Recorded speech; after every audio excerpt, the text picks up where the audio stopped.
premier café sciences sociales de la saison. Merci aux Tourangeaux de nous accueillir gentiment à l'étage.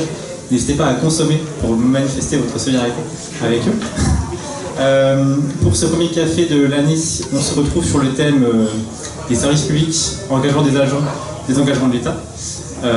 Nous avons l'honneur d'accueillir avec nous Laure Ferrand, qui est docteur en sociologie, chargée de recherche au l'ERFAS, donc le laboratoire d'études de recherche et de formation d'action sociale de Tours. Elle a publié récemment des articles sur les travailleurs sociaux, donc devenir travailleur social en deux parties. Partie 1, entre utilisation du métier et faire avec les moyens du bord dans la revue Vie sociale et traitement en 2023. Et partie 2, sur la précarisation des métiers, à l'hypothèse de la prolétarisation du nombre des travailleurs sociaux en 2024. Et Claire Mercier, qui est historienne, directrice de recherche au CNRS et membre du Centre de sociologie des organisations de Sciences Po, et qui a publié récemment La haine des fonctionnaires en 2024 en co-autrice avec Claire Mercier et Willy Pelletier. Ils ont publié également un plus gros ouvrage que j'ai juste ici, qui s'appelle La valeur du service public, et qui est donc paru aux éditions La Découverte en 2021. Claire Mercier est historienne, malgré tout elle fait des recherches en histoire et en sociologie, et en fait elle croise aussi beaucoup les institutions qui sont à la frontière entre le public et le privé, et donc c'est notamment les relations entre État et entreprise, et c'est aussi pour ça que ça m'intéresse vachement ce soir. Voilà, donc je laisse la parole à Yoann pour les premières questions. Ouais, je pense que ça va être un peu galère comme ça. Non, je vais passer par-dessus, mais je sais pas. Ouais. Bonjour. Alors, pour commencer, on voulait commencer par la notion de service public, se demander ensemble qu'est-ce que ça recouvre, le service public. Est-ce que, voilà, donc il y a plusieurs peut-être définitions des services publics, qu'est-ce qu'on rentre dans la case des services publics, et on va peut-être dans le micro à Claire. Merci. Je vais commencer en essayant de ne pas être trop long, mais en prenant 3 perspectives, parce que la réponse n'est pas simple. Si vous regardez sur Wikipédia, vous allez voir un article qui est tagué, article pas très bon par Wikipédia, et qui est compliqué. Et en fait, je ne saurais pas forcément faire mieux. Alors, le petit regard historien ancien, après on va vraiment parler que d'histoire très récente, et qui est intéressant, c'est ma collègue historienne Dominique Margueras qui a regardé ça. Parmi les premières occurrences de l'expression service public au XVIIe, XVIIIe siècle, ça désigne la messe du village. Pourquoi? Parce que le service privé, c'est la messe dans la chapelle privée du château. Donc le service, parce que service religieux. Et qu'est-ce que veut dire public? Ça veut dire que c'est ouvert à tout le monde. Et c'est important cette question de l'ouverture. Et donc à la même époque, les voitures publiques, c'est ce qu'on appelle aujourd'hui les taxis. C'est-à-dire que ça ne veut pas dire qu'elles sont gérées par l'État, ça ne veut pas dire qu'elles sont non lucratives, ça veut dire qu'elles ne sont pas à l'usage exclusif d'un individu, de sa famille ou de ses serviteurs. Ça, c'est les occurrences un peu anciennes, et à partir de la Révolution française, en gros, on trouve une association entre le service public et l'intérêt général qui se rapproche de ce qu'on connaît aujourd'hui. Deuxième regard, les juristes, c'est ça qu'on trouve dans l'article Wikipédia, et on se dit c'est juste n'importe quoi quand on regarde. Parce que la définition des juristes ne correspond pas à la définition de la vie quotidienne. Parce que la définition des juristes du service public, elle a une fonction, c'est de savoir si ça relève de la juridiction administrative ou de la juridiction judiciaire. Est-ce que c'est dans la famille tribunal administratif, conseil d'État? Est-ce que c'est dans la famille des autres tribunaux, cours de cassation? Donc eux, ils ont besoin de ça techniquement. Et ça ne correspond pas du tout à l'idée service public au quotidien. Et notamment dans la définition de juriste, il y a le fait qu'il faut que ce soit fait par un organisme public. Alors qu'au quotidien, la question qui occupe beaucoup de monde, c'est est-ce que le service public est délégué à une entreprise ou à une association? Et par définition, dans la définition la plus stricte des juristes, c'est public, public ou public. Et c'est pas la définition du sens commun. Et donc j'ai envie de dire, pour une fois, je suis plutôt d'accord avec la définition des économistes et des statisticiens internationaux qui permet de comparer les pays entre eux sur ces questions de secteur public, dépenses publiques, fonctionnaires, alors que les définitions juridiques sont hyper différentes dans les pays, statut de la fonction publique et tout. qui est toute simple, c'est de regarder le secteur lucratif, secteur non lucratif. Alors en fait, quand on essaye de tracer les frontières, c'est compliqué, on est d'accord, mais c'est l'idée qu'il y a des choses qui intrinsèquement relèvent plus de l'intérêt général, alors qu'il y a une idée complètement historiquement située, mais où aujourd'hui on va dire ce qui relève de l'éducation, ce qui relève de la santé, on va le mettre dans le paquet service public, et on va comparer les dépenses d'éducation et les dépenses de santé sur les pays, quel que soit en fait qui paye, qui fournit le service, son statut, et ainsi de suite. Et je trouve que c'est la définition la plus inspirante politiquement en fait, et intéressante à discuter, et que faute d'une autre définition consensuelle, on peut s'en servir, voire peut-être l'enseigner. C'est que les services publics, c'est ce pourquoi on a décidé que le but, c'était de rendre un service public et pas de faire du profit. Et donc après, évidemment, la question de ce qu'on met là-dessous, elle est totalement historique.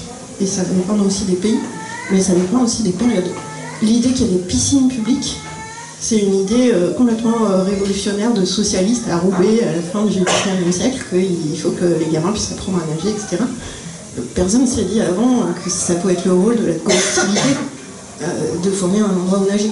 Donc qui est souvent en même temps un endroit où se laver, puisque c'est bains et piscines, mais peu importe. Et donc la définition, aujourd'hui, on a l'impression qu'elle est vaguement stabilisée. En fait, dès qu'on regarde en détail, personne n'est d'accord sur rien. Donc c'est aussi un enjeu politique de décider ce qui doit relever du service public versus ce qui doit relever de la recherche concurrentielle du profit.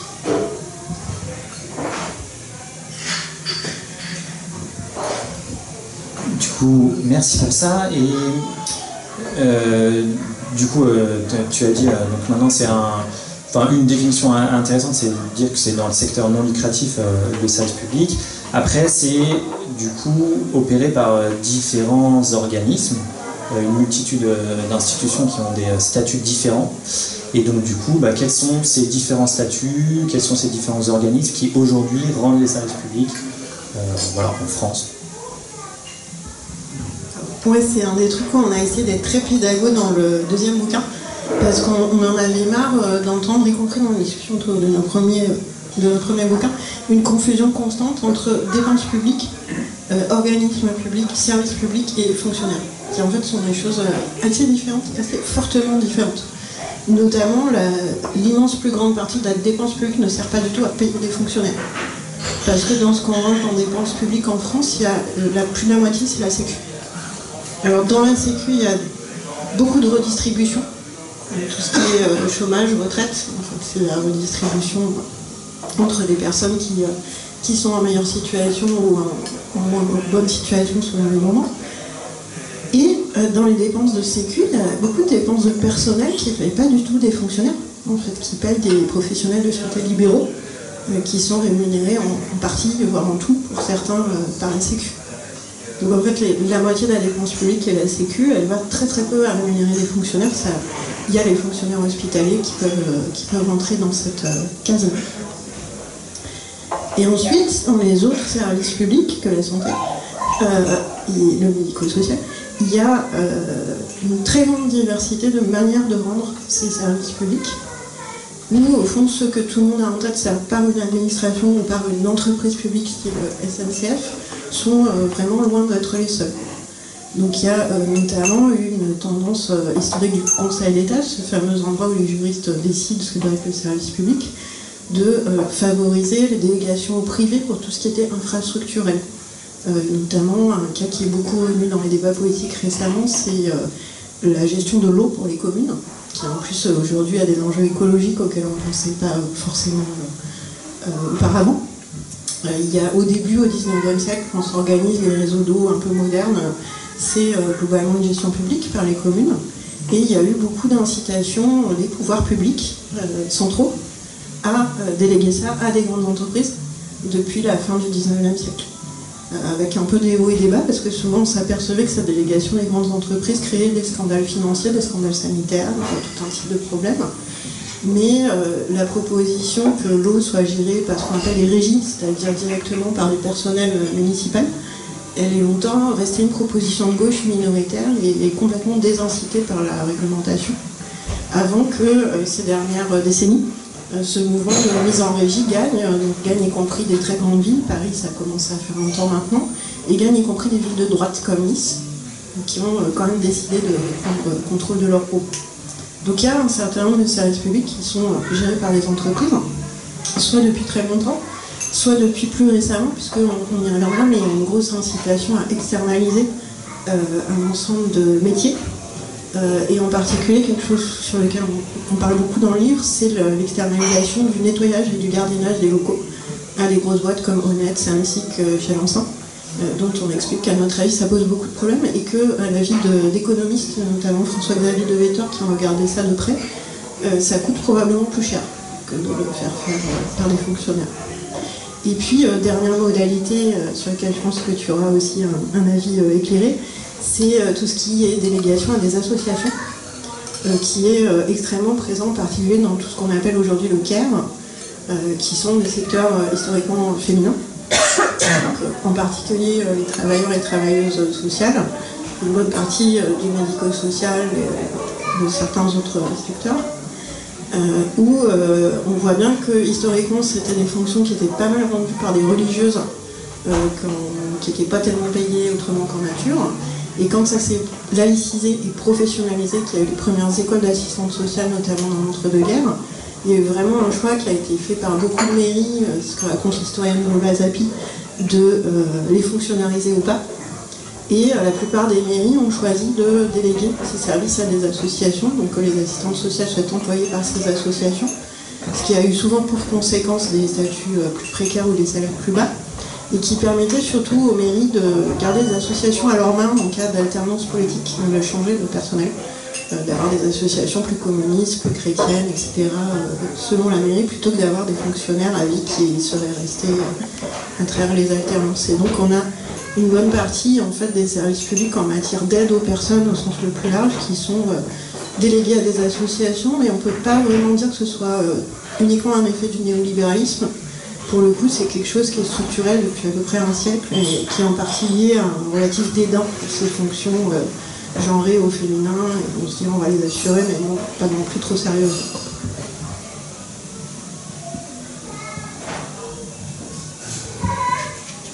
Merci. Et après ce panorama un peu général, peut-être là maintenant on va aller se centrer sur le secteur de l'action sociale. Et du coup, ce secteur, Laure Ferrand, tu le connais très bien. Et donc, on se pose la question, est-ce que du coup, l'action sociale, c'est un service public? Et au sein de ce service public, si ça en est bien main, quelle diversité d'acteurs, d'organismes et de statuts des gens qui travaillent dedans on peut observer? Alors effectivement, on peut considérer le travail social comme au départ un service public, mais comme tu le dis, ça ne fait pas que payer des fonctionnaires. Donc en fait, dans le travail social, on va retrouver une diversité de profils et de statuts. Si j'essaye un peu de dresser le paysage de ce champ professionnel, on va retrouver des fonctionnaires, par exemple la fonction publique hospitalière dans les services sociaux des hôpitaux, par exemple. On peut retrouver aussi des fonctionnaires d'État dans des services dédiés à l'enfance, à la protection de l'enfance, à la petite enfance.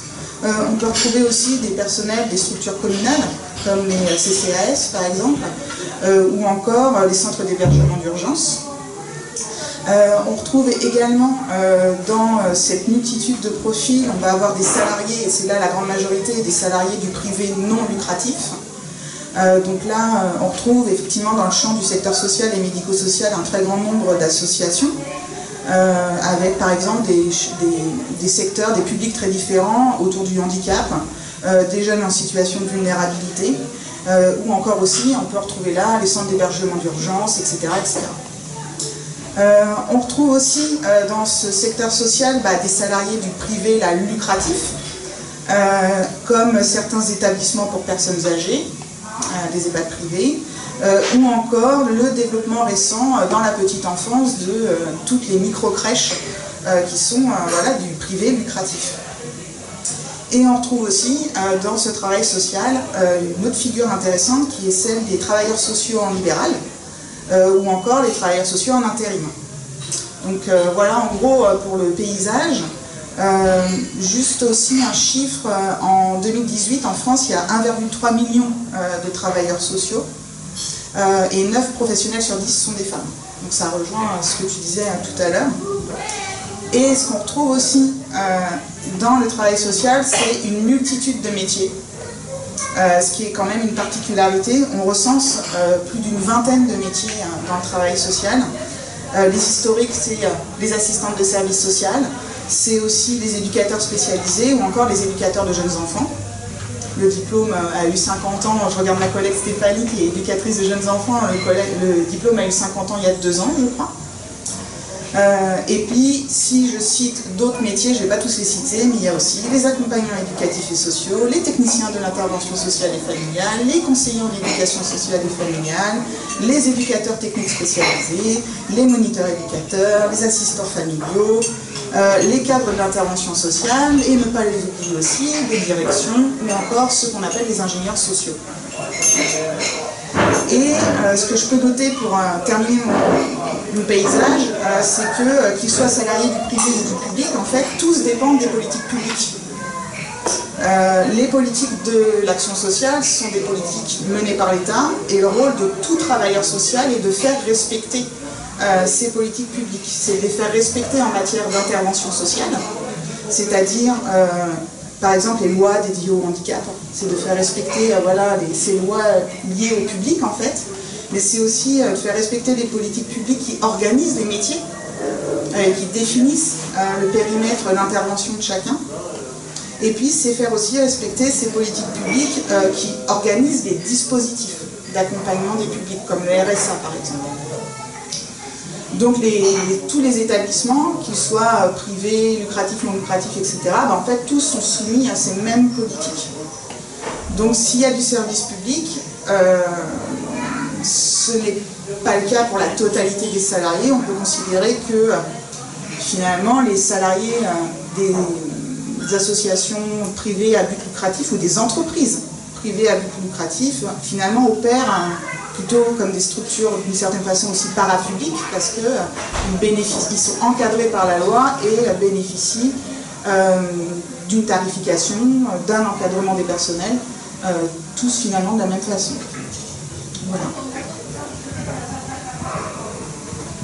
Merci bien. Peut-être qu'il y a des questions dans la salle. Est-ce que... Très factuel, vous avez parlé des travailleurs sociaux qui étaient indépendants. Oui. Qu'est-ce que ça recouvre comme type d'activité Qu'est-ce que ça recouvre comme type d'activité? Ça peut être, alors des travailleurs sociaux en indépendance, ça peut être des travailleurs sociaux qui assurent par exemple de plus en plus des remplacements dans les établissements. On peut avoir aussi des travailleurs sociaux indépendants. Je prends cet exemple-là de gens qui vont par exemple se mettre en statut indépendant pour faire de l'analyse de la pratique. C'est une sorte de supervision en fait des équipes avec quelqu'un d'extérieur qui vient dans les établissements sociaux et médico-sociaux pour discuter des problèmes qui existent dans l'accompagnement ou dans les pratiques, dans le travail d'équipe. Donc on peut avoir ça, et puis on peut avoir des travailleurs sociaux aussi libéraux qui interviennent dans le cadre des formations, de la formation professionnelle, des travailleurs sociaux par exemple. Mais c'est une frange très mince encore, ça se développe, mais ça reste une frange assez mince du travail social en fait. Moi, c'était par rapport à une précision, parce qu'au départ, vous partiez de l'idée que le service public, c'était le domaine du non lucratif, mais du coup, on voit qu'il y a aussi des organismes lucratifs qui interviennent. Donc, en fait, il y a une ambiguïté là, de savoir ce qu'on appelle service public. Est-ce que c'est par rapport à la finalité, ou par rapport à l'organisme qui exerce. Voilà. Ça et... Et tu prends la si tu veux. Ouais. Ben alors, l'a dit un peu, parce qu'effectivement c'est compliqué, c'est-à-dire qu'au global, on se dit bah, l'action sociale, le but c'est de remplir des politiques publiques où on a décidé de faire un certain type d'action sociale pour bénéficier aux bénéficiaires. Et le but c'est pas de faire du fric, parce qu'on voit mal d'où viendrait la source de profit là-dedans. Et le paradoxe c'est qu'il y en a une partie qui est exercée par des organismes à but lucratif, dont quand on regarde le circuit d'argent qui rentre dedans, en fait, c'est quand même globalement faire de l'argent avec de l'argent public, quoi. Donc ce qui sont, et c'est pas anecdotique, parmi les secteurs for profit qui réalisent les marges les plus importantes à l'échelle européenne, on trouve la pharmacie et plus petit, l'édition scientifique, donc la publication de revues scientifiques, soit de médecine ou d'économie, etc. Pourquoi ces secteurs font-ils des marges aussi incroyables? Parce que globalement c'est de la dépense publique qui les paye. Donc ces marges sont incroyables et prévisibles. Parce que bon, les revues scientifiques, elles sont essentiellement achetées par des bibliothèques universitaires et le Big Pharma, il est essentiellement payé par les sécu et les équivalents dans les différents pays.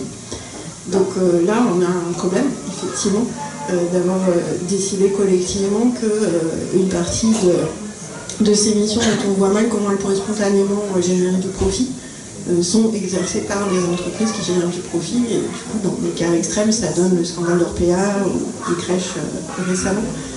Mais du coup, ça rend compliqué de faire le départ. Et là, au fond, la définition qu'on a adoptée toutes les deux, c'est de dire si c'est développé par des politiques publiques qui ont des objectifs vis-à-vis du bien-être de la population tel qu'il est défini par les gouvernants, et que l'objectif général du secteur, c'est pas juste de faire du profit, on va appeler ça du service public. Mais le paradoxe, c'est qu'il y en a une partie qui est rendue par des acteurs dont l'objectif c'est de faire du profit, y compris des fois pour leurs actionnaires, y compris des dividendes pour leurs actionnaires. Ça crée des paradoxes dans la pratique. Vous n'avez pas évoqué, moi je pense à quelque chose qui est absolument fondamental justement pour ces questions aussi bien dans l'action sociale que plus généralement sur les services publics, c'est un mot clé finalement qui est celui du tri. C'est-à-dire que les services publics ou dans l'action sociale, on trie entre les usagers, on trie entre les services qui vont être donnés à certains par l'intermédiaire de l'argent ou directement de façon universelle, comme on dit. Mais je pense qu'aujourd'hui, c'est une clé d'interprétation des services publics et de leur ambiguïté, de leur équivoque, qui me semble absolument essentielle.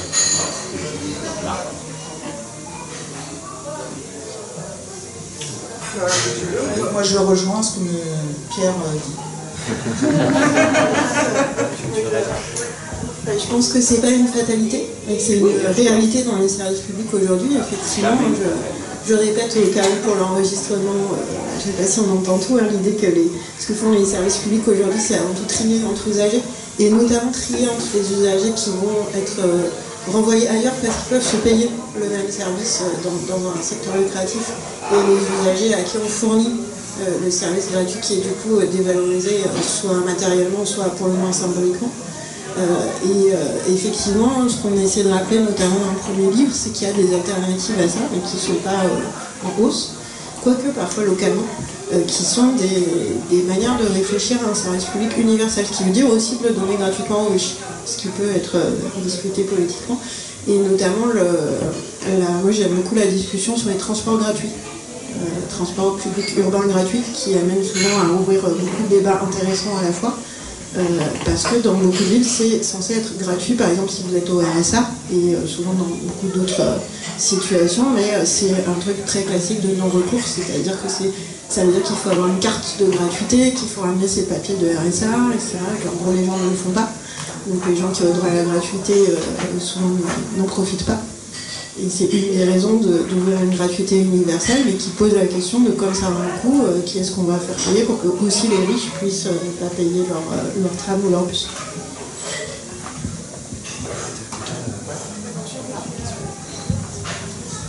Alors ensuite, on va passer à la deuxième partie sur l'engagement des agents. Est-ce que le service public est une vocation ou non? Et en fait, la question c'est aujourd'hui, les personnes qui vont travailler dans ce service public, pourquoi est-ce qu'ils y vont finalement? Est-ce qu'on peut parler de vocation, voire de militantisme? Et est-ce que cet engagement est une réalité ou pas? Je démarre et tu reprendras.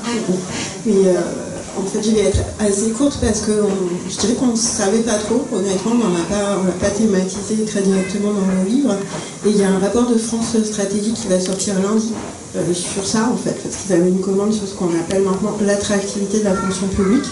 C'est intéressant que les gouvernements aient problématisé ça. C'est beaucoup en lien avec la baisse du nombre de candidats au concours de profs, en fait. Mais pas uniquement de profs, mais c'est beaucoup ça qui s'est vu. Pendant qu'on avait Stanislas Guérini qui nous sortait des solutions du genre il faut faire du mentorat, des trucs plus absurdes les uns que les autres. France Stratégie, qui est le petit nom du clan pour les plus anciens et anciennes d'entre nous, faisait un vrai travail avec des enquêtes quantitatives, qualitatives, toutes les données de la salle publique, des universitaires dedans et tout, et notamment sur cette question-là. Et donc ce qui ressort, c'est qu'il y a pratiquement personne qui peut être rentré, et encore moins qui voudrait rentrer plus tard, parce qu'ils ont interrogé aussi ce qu'ils appellent des visées, par vocation pour le service public en général. Et que l'idée, y compris chez les fonctionnaires en poste, très motivés par ailleurs par leur métier, de service public en général, servir la population, tout ça, elle ne ressort jamais spontanément dans les focus group. Et donc, il y a, pour caricaturer un peu ce que raconte le rapport, il y a un peu de profil, les gens peuvent être les deux, des gens qui sont rentrés par vocation pour le métier, en revanche, et qui peuvent avoir une composante de servir, mais c'est pas je voulais faire fonctionnaire ou service public en général, c'est je voulais faire prof, infirmière, policier, même jardinier de parc, mais voilà, pour un métier, et pas pour le service public. Et il y a des gens qui sont rentrés, notamment ce qu'on appelle la catégorie C, donc moins diplômés et très présentes dans les emplois des communes, qui sont rentrés en deuxième partie de carrière, souvent après n'avoir pas été très heureux dans le privé, soit vis-à-vis de la précarité, soit vis-à-vis de la pénibilité physique ou autre. Et il y a encore des gens qui rentrent entre guillemets pour le statut, et pas du tout pour dire que c'est en profiter comme des pros paresseux, mais pour avoir une forme d'assurance sur l'avenir, y compris en cas d'invalidité, ne pas être viré à 54 ans, et tout ça, et qui après se découvrent éventuellement sur le terrain une forme de vocation pour le métier ou pour les services du public, mais voilà, qui sont également rentrés pour être fonctionnaires. Alors dans le travail social, la question de la vocation, elle est centrale, c'est un objet de discussion permanent au quotidien, en plus particulièrement quand même dans les écoles de formation au travail social. Ce qui me permet de dire ça, c'est notamment une recherche que j'ai pu mener, qui a été citée en introduction et présentation autour des jeunes travailleurs sociaux. J'ai mené une recherche qualitative auprès des jeunes travailleurs sociaux pour savoir qu'est-ce que c'est qu'être un jeune travailleur social, comment on entre dans le métier et qu'est-ce qui se passe dans les premières années d'expérience. Et ce qui me permet aussi d'appuyer mon propos autour de la vocation, c'est le fait que je travaille dans un laboratoire qui est situé dans une école de formation en travail social, et donc au quotidien, je côtoie les étudiants, les formateurs, les professionnels, et donc tout ce monde-là qui forme les futurs professionnels. Et très clairement, la question de la vocation, elle est extrêmement centrale dans les parcours. Et comme tu le disais, en fait, c'est surtout une vocation souvent pour le métier. C'est une vocation pour le métier. Alors des fois, c'est pas toujours très bien défini au départ, mais ça s'affirme bien chez les jeunes professionnels. Et très clairement, ce qu'on retrouve beaucoup au cœur des discours, c'est vraiment l'idée d'utilité sociale, de solidarité, de porter un souci à l'autre, en fait, d'être soucieux de l'autre. Et il y a tout un discours aussi autour de l'engagement, en fait, de s'engager dans un métier, et que cet engagement-là, finalement, vient traduire l'utilité sociale et un souhait, finalement, de progrès, d'une certaine façon, de progrès humain dans l'accompagnement des personnes. Et donc, voilà, cette vocation, elle se traduit souvent dans l'idée d'apporter de l'aide et de vouloir apporter de l'aide. D'ailleurs, c'est intéressant quand on voit les jeunes quand ils veulent entrer en formation, la première question qu'on pose, c'est pourquoi? Et la première réponse, c'est je veux aider les gens. Bon, après, on travaille ça dans la prise de distance, mais voilà. Donc, c'est ça, l'idée, c'est d'apporter de l'aide, d'être à l'écoute, de trouver des solutions, d'être une personne de confiance vis-à-vis des personnes accompagnées. Et c'est intéressant parce que dans les entretiens qu'on a pu mener auprès des jeunes travailleurs sociaux, un certain nombre disaient qu'ils trouvaient qu'ils avaient le plus beau métier du monde, d'être assistant de service social ou éducateur. Et donc ça c'est intéressant parce qu'en fait ce qu'on voit c'est que ça permet de tracer des trajectoires professionnelles. Sauf que cette vocation qui permet de tracer une trajectoire professionnelle, elle est souvent mise à mal en fait par les mutations du travail social, on va y venir tout à l'heure, et que très clairement ils se retrouvent très rapidement désenchantés face à la réalité, face aux conditions de travail. Et en fait, ils se retrouvent bien souvent à faire avec les moyens du bord, face de plus en plus au manque de moyens, aux restrictions budgétaires, etc. Et ils se retrouvent de plus en plus aussi face à une injonction à l'efficacité et au rendement, à la rationalisation des tâches, à être de plus en plus aussi dans une lutte pour le temps, et d'être dans une lutte des temps en fait, et avec des très grosses contradictions entre le temps de l'accompagnement et de la relation qui est supposé être plutôt un temps long, où on prend en compte les particularités de la personne, etc., et puis le temps qui est le temps de la bureaucratie, le temps de l'administratif, le temps de l'efficacité, le temps de l'ordre en fait. Et donc ces jeunes travailleurs sociaux et les travailleurs sociaux de manière générale se retrouvent confrontés à ça.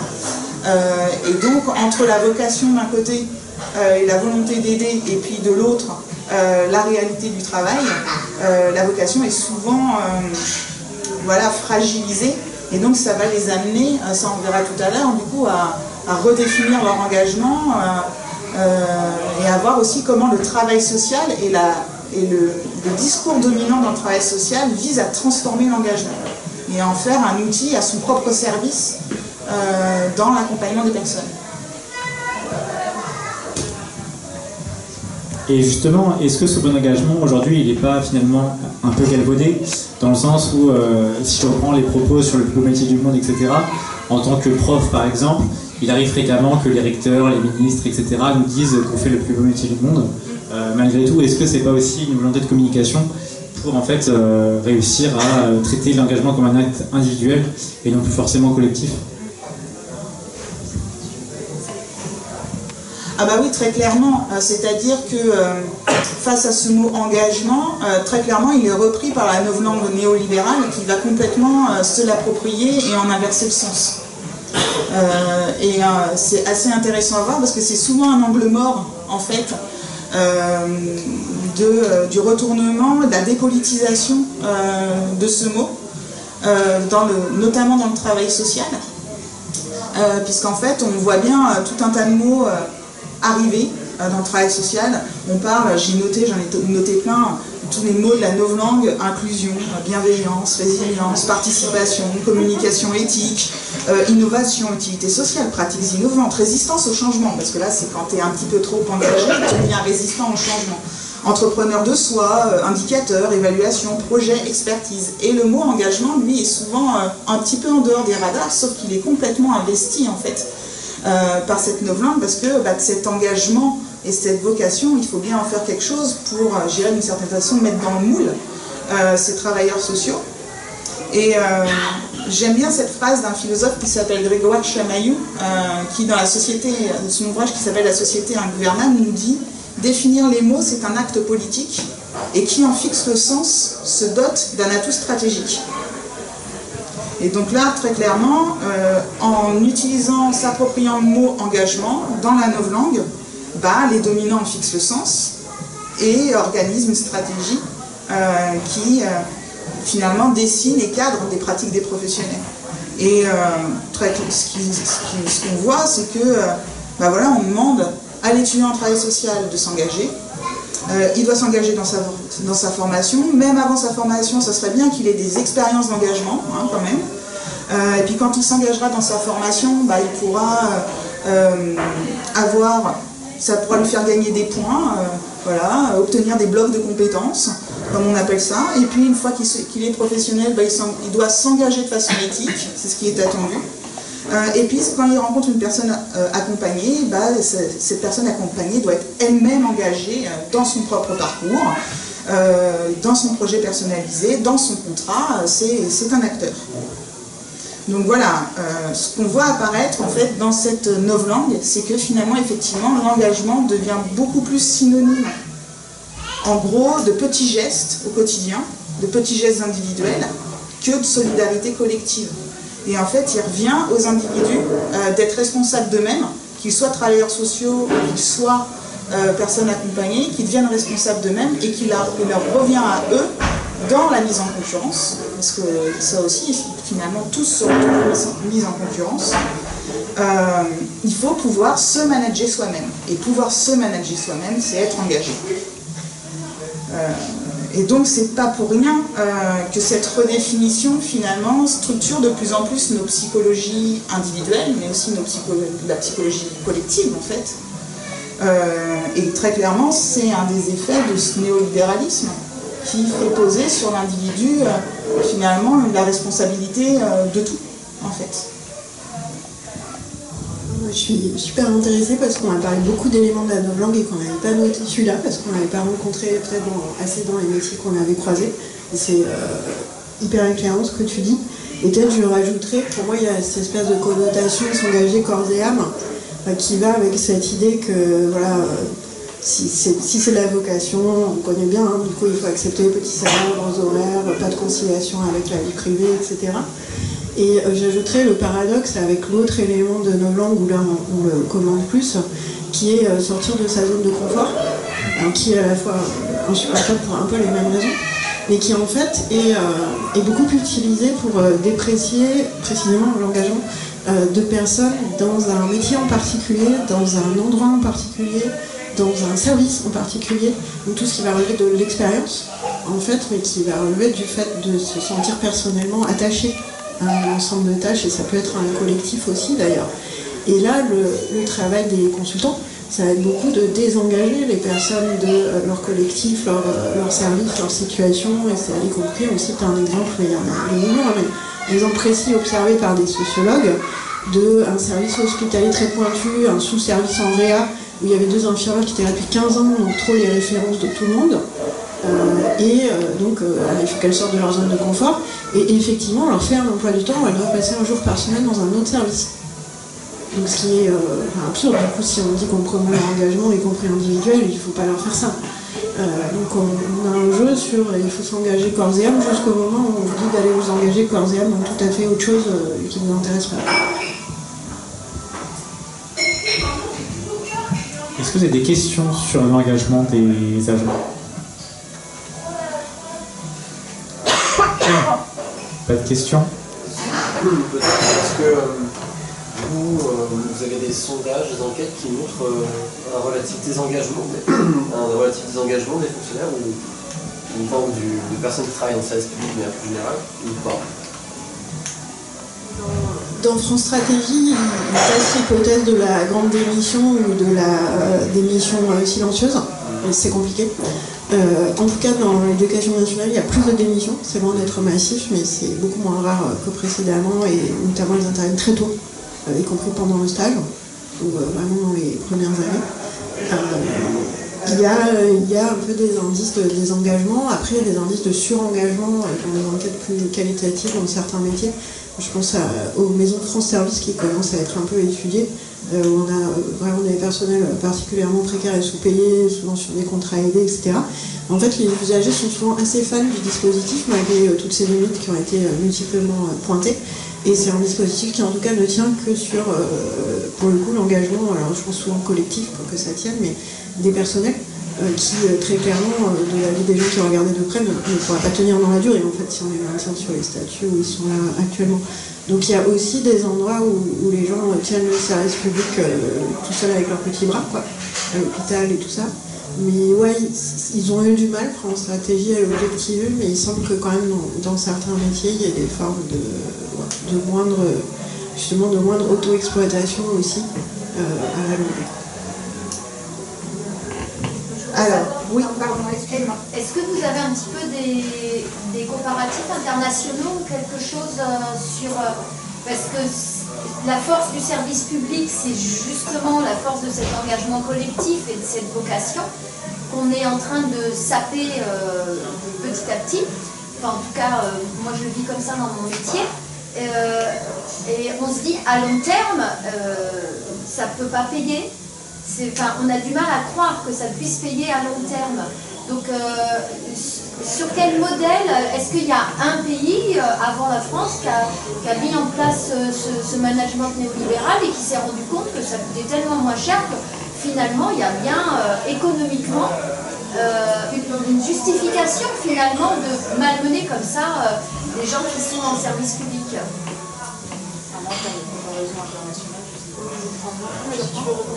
Oui, je voulais juste répondre sur la question des chiffres. Ouais, parce que je suis allée en chercher justement. Je suis allée avant cette intervention. Et en fait, voilà. En fin 2023, il y a une étude qui a été réalisée par l'Ipsos et un cabinet d'experts en qualité de vie au travail. Et ils ont sondé 3000 salariés dans des secteurs du social, la santé, le médico-social et l'aide à la personne. Et c'est intéressant, déjà dans le vocabulaire utilisé par l'étude, parce qu'en fait, sur les 3000 personnes, il y a 50% des salariés qui se disent désengagés. Et faute de conditions satisfaisantes de travail, il n'y a que 12% des sondés qui se déclarent encore engagés dans leur travail. Et chez la moitié des répondants aussi, c'est le désengagement qui prime, et pour 38%, la passivité.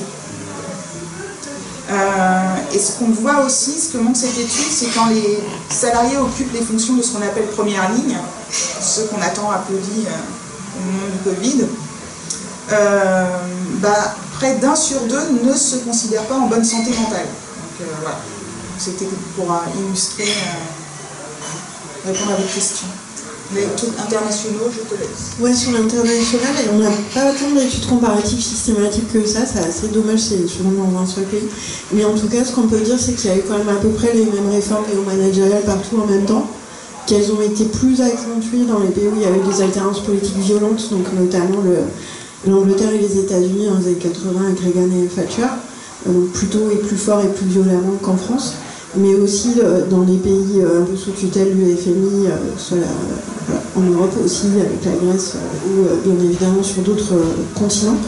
Il y a zéro confirmation que ça coûterait moins cher à l'arrivée. Au contraire, la dépense de santé par tête aux États-Unis est fameusement super élevée. Les trains en Angleterre, ça marche pas, ça coûte cher aux habitants, ça coûte cher à la puissance publique, et il est même question de renationaliser une partie maintenant. Donc il n'y a absolument aucune validation par les résultats, ni du fait que ce soit plus efficace, ni du fait que ça coûte moins cher. C'est purement une entreprise idéologique, ça c'est sûr. Et après, qu'il y a des pays aussi où ça se passe moins mal, ça dépend, mais en Europe il y a des pays où ça se passe plus ou moins mal selon les secteurs en fait. Mais globalement, il semblerait que dans l'éducation, la Scandinavie se maintienne avec moins de violence envers les élèves, mais aussi envers les profs, que la France par exemple, mais quand même globalement le tournant néo-managérial fait les mêmes ravages partout et en dépit de tout résultat sur la réalité, y compris sur le nombre de fonctionnaires. Thatcher avait réduit un petit peu, c'est arrivé aussi en Australie, en Nouvelle-Zélande, quand il y a eu des gouvernements du même genre, il y a des toutes petites réductions de nombre, ça remonte immédiatement en fait parce qu'il y a un besoin. Donc y compris du point de vue de la réduction de nombre de fonctionnaires qui est un de leurs objectifs, ça n'a pas du tout eu lieu. Les gens sont plus malheureux mais ils sont toujours aussi nombreux en fait. Donc je mets ma petite pièce sur le fait que Elon Musk n'y arrivera pas non plus. Moi je voudrais juste dire ce que je constate par rapport à la petite enfance que je connais un petit peu mieux. Sur cette idée d'engagement et de désengagement, c'est que de plus en plus, les éducateurs de jeunes enfants quittent les services publics et les structures publiques pour aller dans des structures privées, se désengagent parce qu'ils n'ont plus les moyens en fait, d'exercer ce qu'ils souhaiteraient mettre en œuvre dans le service public et s'en vont dans des structures à but lucratif où là on leur promet monts et merveilles et des protocoles et des et finalement cette question de l'engagement elle se délite vers quelque chose de beaucoup plus lucratif et financier. Et dans le secteur de la petite enfance, l'émergence de toutes ces structures privées à but lucratif elle est impressionnante dans les 15 dernières années. Il y a 20 ans, il y avait des structures associatives à but non lucratif et des structures lucratives, il y en avait très peu. Et là, maintenant, il y en a à tous les coins de rue. Donc ça vient aussi dire quelque chose d'évolution. Et dans les étudiants qu'on accueille, très régulièrement, ils nous disent dès l'arrivée en formation, moi ce que je veux, c'est manager une structure. Et on parle de manager. Et ils sont plus dans certains, plus dans le cœur du métier. Vous parlez de vocation, moi la question de la vocation me rend un peu fébrile, j'aime pas trop ce terme-là. Je parle de l'appétence pour un public particulier et finalement c'est pas l'appétence au public qui les attire, c'est d'être responsable de structure, directeur de structure, chef d'équipe et ça moi je trouve que c'est inquiétant.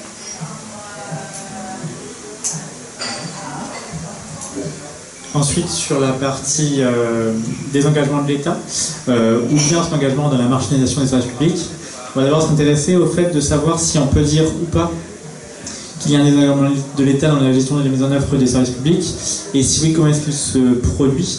Je propose de prendre l'exemple qu'il y a dans le bouquin La valeur du service public sur la maternité au Blanc qui a fermé donc dans l'Indre, qui a fermé en 2018, pour un petit peu voir aussi comment est-ce que ça se met en place progressivement et quelles sont les logiques invoquées pour fermer tout ça.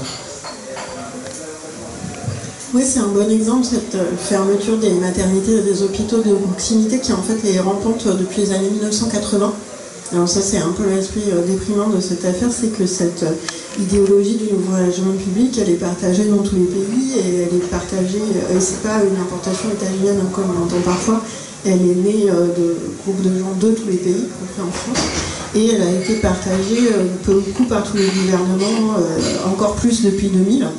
Mais en fait, dans le domaine de la santé, il se trouve qu'on avait un directeur des hôpitaux dès l'arrivée des socialistes au pouvoir en 81, Jean de Kervadoué, qui avait sa carte au Parti socialiste, mais qui était un grand promoteur de l'économie de la santé, du calcul coût-bénéfice, etc. Et donc dès les années 1980, on trouve cette gestion purement comptable de l'hôpital et qui commence par la fermeture des petites structures, au nom de choses dont des médecins d'ailleurs me disent que ça n'a jamais été médicalement prouvé, qui serait cette idée d'une plus grande mortalité dans les petites structures qui font trop peu d'accouchements par an pour les maternités. Mais j'ai envie de dire, même si c'était médicalement prouvé ou discuté, le problème est qu'est-ce qu'on fait une fois qu'on l'a fermé? Parce que peut-être la maternité du Blanc était plus dangereuse pour les mères en termes de complications, mais en fait, une fois qu'on l'a fermé, les mères ne se téléportent pas non plus à l'hôpital de Réunion plus grand mais plus éloigné. Et c'est frappant de voir qu'il n'y a pas du tout eu de pensée de la compensation. C'est-à-dire qu'à peu près maintenant, on est en train d'avoir des discussions sur payer des nuits d'hôtel aux mères qui sont éloignées à cause de la fermeture des maternités de proximité. Alors qu'on enferme depuis les années 1980, cette question commence à être évoquée. Sur comment on fait concrètement. Elles n'ont pas disparu. Et c'est vrai qu'on évoque la fermeture de la maternité du Blanc un peu en détail à partir de sources de presse, parce qu'une des choses impressionnantes, c'est qu'il y a eu un moment de manifestation, il y avait plus d'habitants que la population du Blanc. Donc les gens étaient venus évidemment des alentours, mais ça fait quand même une grosse manifestation, et que ça n'a rien fait. Et il y a eu des mouvements sociaux comme ça sur un peu toutes les maternités hôpitaux de proximité. À ma connaissance, le seul qui a gagné pour l'instant, c'est Carré-Plouguer en Bretagne. C'est compliqué pour les urgences, mais ils ont gardé leur maternité. Les urgences, ils ont gardé, mais en fait, elles sont fermées un peu tout le temps.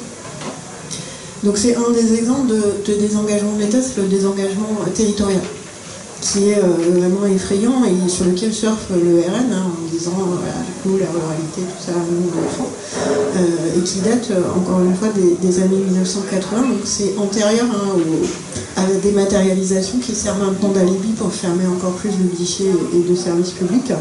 C'est vraiment juste les gens, ils ont des voitures, donc voilà. Donc on regroupe. Pourquoi? Parce que en fait, la présence de l'État sur tous les territoires, c'est un des éléments qui coûte très cher parce qu'il faut multiplier les coûts de fonctionnement, mais surtout les personnes. Donc vu de très loin avec purement des tableaux Excel, en fait, ne plus mailler le territoire, ça fait très très vite des économies. Par contre, ça détruit les bassins de vie parce que c'est largement documenté par les géographes. Il y a un engrenage entre fermeture des services publics, fermeture des commerces et disparition des professionnels en libéral, médecins, infirmières, etc. Parce que, par exemple, les médecins veulent avoir un collège avec des options variées pour leurs enfants, donc ne s'installent pas là où il n'y a pas de collège, et ainsi de suite, quoi. Donc c'est vraiment une des grosses modalités de désengagement de l'État, ce désengagement territorial. Alors sachant qu'il ne faut pas non plus, comme le fait le RN, opposer la ruralité au quartier populaire. En fait, il y a trois types de zones géographiques qui souffrent de l'absence de services publics, qui sont la ruralité parce qu'on les a enlevés, et les quartiers populaires des banlieues et les dom-toms parce qu'on ne les a jamais mis quand la population augmentait. Donc ils ont le même degré de déserts médicaux. Par exemple, la Seine-Saint-Denis est pire que la Creuse, en fait, sur beaucoup de critères de spécialistes par habitant. C'est des situations qui se ressemblent beaucoup. Donc c'est vraiment une des grosses premières modalités de désengagement de l'État, c'est ce désengagement territorial. Les seuls services publics qui ont accru leur maillage territorial depuis les années 80, c'est ceux où vraiment l'accroissement des besoins était tellement énorme qu'on ne pouvait pas totalement l'ignorer. C'est les collèges, les piscines, les EHPAD et Pôle emploi. Ça, il y en a un peu plus répartis sur les territoires qu'avant. Tous les autres services publics auxquels vous pouvez penser, il y en a moins. Les gares, les perceptions, les tribunaux, les casernes, les collèges, il y en a plus, les lycées, et peut-être un autre élément de désengagement de l'État particulièrement pervers, mais on verra si ça revient dans la suite de la discussion, c'est quelque chose qui a été mis en dur dans les lois de finances ou dans les lois organiques relatives aux lois de finances, donc très dur à changer depuis les années 2000. C'est pas directement dans la LOLF pour les gens qui connaissent, mais c'est venu dedans. Qui s'appelle la fongibilité asymétrique, donc j'adore tellement en parler, tellement le nom il est super, mais là déjà on a beaucoup de profs, donc ça vous fait pas peur.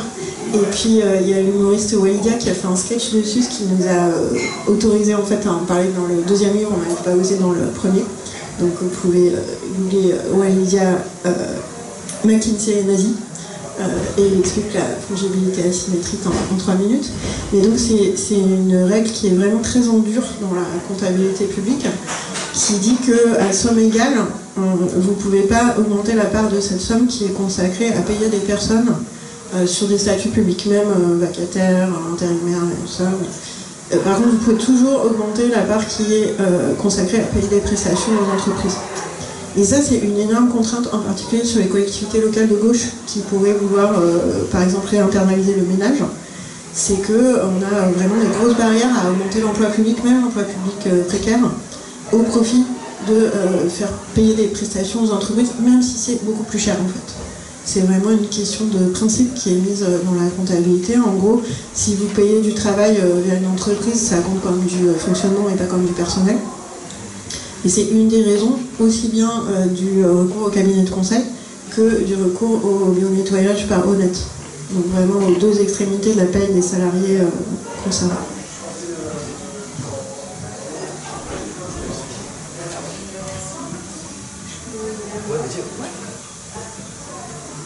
Sur le désengagement de l'État, bon, tu as dit qu'il y a un désengagement au niveau territorial. Moi, je voudrais inverser parce que je trouve qu'il est très engagé plutôt dans la marchandisation et la financiarisation du service public de manière générale.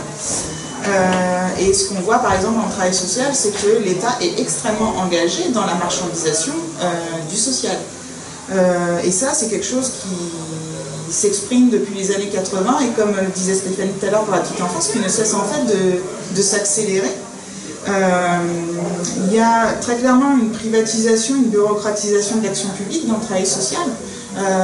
Désormais, quasiment, je dirais, énormément de dispositifs du travail social fonctionnent sur l'appel d'offres. C'est-à-dire qu'on met en concurrence les associations, les structures, les unes contre les autres pour décrocher des dispositifs d'accompagnement, par exemple. Donc ça, c'est voilà, un système qui vient de plus en plus en fait grignoter le champ du travail social et qui fait que les grosses associations vont manger les petites et faire disparaître les petites associations au profit de fusion-absorption, en gros, des grosses structures. Donc ça, c'est un premier élément. Et puis c'est aussi ce que tu as dit, c'est la sous-traitance à des entreprises privées. Je pense par exemple à la gestion des chômeurs ou le tri des chômeurs. Tout à l'heure, tu parlais de tri.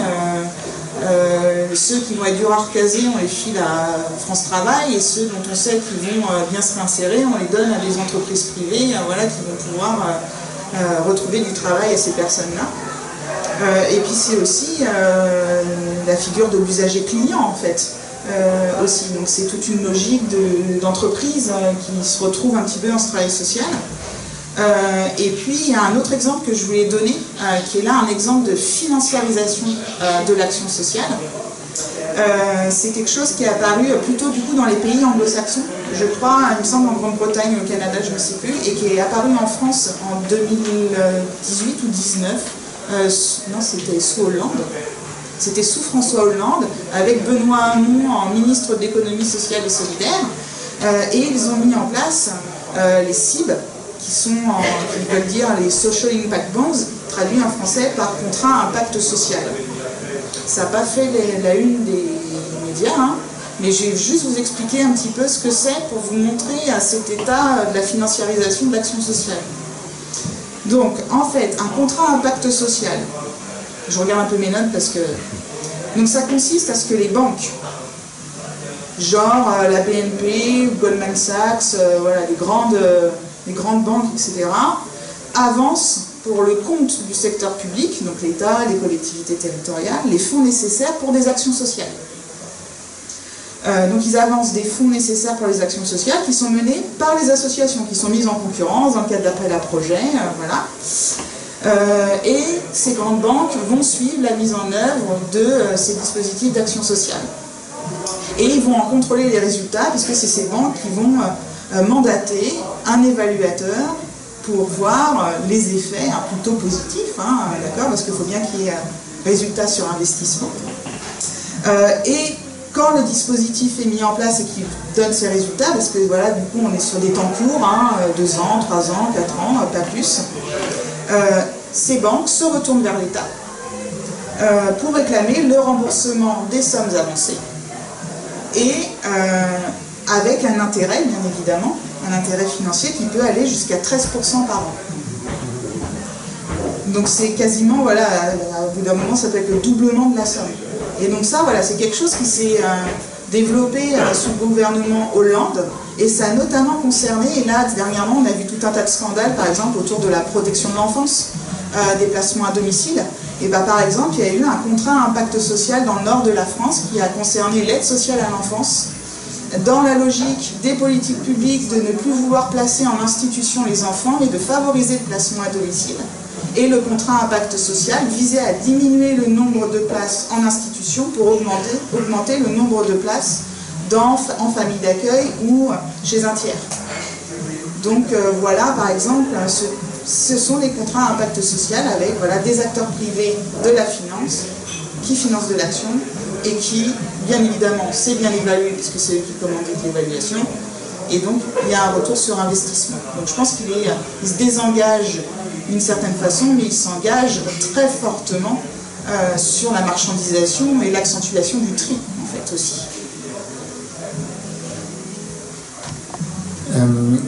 Du coup, il s'engage dans cette direction-là, et pourquoi il s'engage dans cette direction-là? C'est la question, voilà, de quelles sont les raisons qui poussent les politiques actuellement à déléguer des services publics au privé, à mettre au service d'intérêt privé un certain nombre d'actions. Et voilà, pour quelles raisons? Est-ce que ça s'appuie sur l'image de l'inefficacité supposée du service public? Voilà, et donc un peu revenir sur les questions des raisons derrière ces politiques-là. Pour moi, ma réponse est très courte, c'est la logique Pour moi, ma réponse est très courte, c'est juste la logique du capital avec un État au service du capital. Donc, je vais être très courte. Moi, ce qui est l'énigme là-dessus, et enfin, c'est aussi une réponse, c'est que l'État est plus au service du capital qu'avant, mais c'est qu'en fait, il n'y a pas eu d'âge d'or des services publics en France, il y avait beaucoup de problèmes dans les années 50-60 et on les documente, mais il y a eu des périodes d'expansion des services publics, et il y a eu des périodes où le capitalisme s'accommodait de ça. Jamais avec plaisir, toujours à la suite de lutte et parce qu'ils avaient peur. Mais tout ça pour dire qu'on peut avoir des services publics qui fonctionnent mieux sans sortir auparavant du système capitaliste, ce qui est quand même un peu cool en fait. Mais du coup, il y a eu cette accentuation qui va avec la financiarisation, tu l'as tout à fait bien développé, qui n'est pas qu'une question de poids de la finance, on voit vraiment les deux dans ton cas. Donc je ne connaissais pas tous les détails, donc vraiment merci pour l'info. Ça a le poids de la finance au sens où les banques sont les acteurs supposés les plus experts, et puis des logiques de financiarisation où il faut toujours tout optimiser, c'est-à-dire pas juste dire on a dépensé l'argent public honnêtement, c'est-à-dire qu'il n'est pas parti dans la poche à Laurent Wauquiez ou à Marine Le Pen, mais qu'on l'a dépensé de la meilleure façon possible par rapport aux millions d'alternatives possibles. Et c'est ça la logique de la financiarisation qui tue les entreprises aussi, par ailleurs, c'est pas le sujet aujourd'hui, mais c'est pas très bon en fait pour les entreprises non plus de tout le temps avoir des actionnaires qui déplacent leurs investissements parce qu'on ne cherche plus à avoir juste un investissement qui apporte suffisamment, mais on cherche à avoir le meilleur investissement possible parmi toutes les possibilités. Ça détraque aussi le fonctionnement des entreprises, mais ça atteint le sublime de l'absurdité quand on gère les appels d'offres à des associations suivant les mêmes principes en fait. Donc c'est la grosse réponse, c'est l'idéologie, mais qui effectivement a deux sous-réponses qui peuvent être l'intérêt direct des copains, qui est quand même une modalité qui existe, hein, et on évoque dans le bouquin à propos des trajectoires des plus hauts décideurs, notamment les membres de cabinets ministériels. On a un organisme qui s'appelle la Haute Autorité pour la Transparence de la Vie Publique, qui pointe les conflits d'intérêts. Et après, elle ne les sanctionne pas. Mais du coup, c'est cool parce qu'en fait, on peut vraiment beaucoup plus facilement s'énerver. Voilà. Mais qui a pointé, par exemple, alors c'est un cas extrême, mais que Muriel Pénicaud, vous vous rappelez, super ministre du Travail, et l'ensemble de sa garde rapprochée de son cabinet, ils sont allés à 5 créer un cabinet de conseil en négociation relations professionnelles, qui est notamment spécialisé dans la formation professionnelle, qui est la dernière loi qu'ils avaient élaborée ensemble, en fait. Donc, en fait, ils sont vraiment super experts pour rendre leurs prestations, en l'occurrence, sans doute plutôt à des entreprises qu'à des services publics, parce qu'en fait, ils vendent ce qu'ils ont fait dans le cabinet. Enfin, c'est juste la définition du conflit d'intérêts. Charline Avenel, la rectrice de Versailles qui faisait le speed dating, qui est aussi ancienne secrétaire générale de Sciences Po, qui a fait nos magnifiques nouveaux locaux où les cours sont très belles mais les toilettes ne marchent pas. Partenariat public-privé pour les locaux. Hein. Je ne sais même plus si c'est Bouygues Eiffage ou autre, mais voilà. Charline Avenel, donc elle a été actrice de Versailles 3 minutes et elle est partie bosser pour les universités privées. Donc évidemment, elle connaît un peu comment ça marche le système éducatif, il y a un peu un avantage. Donc il y a des fois où on frise la corruption directe en fait. Mais c'est pas le cas général. Et s'il y avait que ça, je dirais il y aurait des gens qui seraient pas d'accord parce qu'ils n'ont pas de copains directement bénéficiaires. Le gros du truc, c'est vraiment cette imprégnation idéologique qui est extrêmement profonde et qui est extrêmement profonde notamment chez les gens qui dirigent les services publics, c'est quand même un petit peu embêtant, que le privé ça va être plus efficace, parce que là on a quand même envie de rire et de pleurer, mais quand tu décris le montage, de dire voilà on va faire une mise en concurrence, ça passe par des banques, etc. Enfin je veux dire, c'est évidemment que par rapport à juste donner l'argent à une association tirée au sort, c'est quand même beaucoup plus compliqué et beaucoup plus cher en fait, et probablement pas plus efficace. Mais donc il y a cette croyance que il faut des indicateurs, on ne peut absolument pas faire confiance une seule seconde aux agents. Si on fait confiance une seule seconde aux agents, ils vont être paresseux et jeter l'argent littéralement par les fenêtres. Alors que si on fait intervenir une entreprise de n'importe quelle façon, et quel que soit le coût direct qu'on dépense, à la fin, ça va créer un meilleur service, de l'efficacité, des économies. Donc là, on est vraiment dans l'ordre de la croyance pure, qui n'est jamais appuyée par aucun cas empirique précis, etc. Et le problème étant que cette croyance a été diffusée notamment dans les écoles qui forment les hauts fonctionnaires depuis plusieurs décennies maintenant. C'est-à-dire que les premiers gens qui ont été formés dans ça, ils sont en fin de carrière. Il y a d'autres générations de chefs maintenant derrière, et donc c'est assez difficile de détricoter ça. Et cela dit, on peut s'y employer en prenant des exemples précis comme ça pour montrer l'absurdité et le calcul aussi du fait que ça coûte plus cher. Je pense que c'est un élément. Alors, c'est pas le seul, et il faut discuter de l'opportunité politique d'aller sur le terrain des coûts, parce que c'est sans doute pas le terrain le plus intéressant. Mais là, on est à un tel degré d'absurdité que ce que tu dis, ça coûte aussi juste super cher, en fait, de donner de l'argent, de donner des intérêts à la BNP. Ouais, alors tu l'as évoqué un petit peu.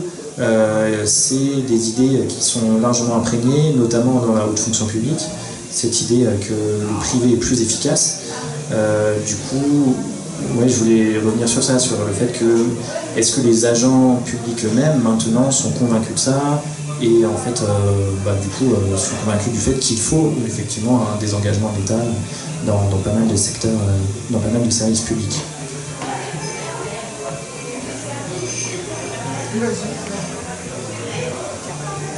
On ne sait pas forcément très bien pour l'ensemble des agents de base.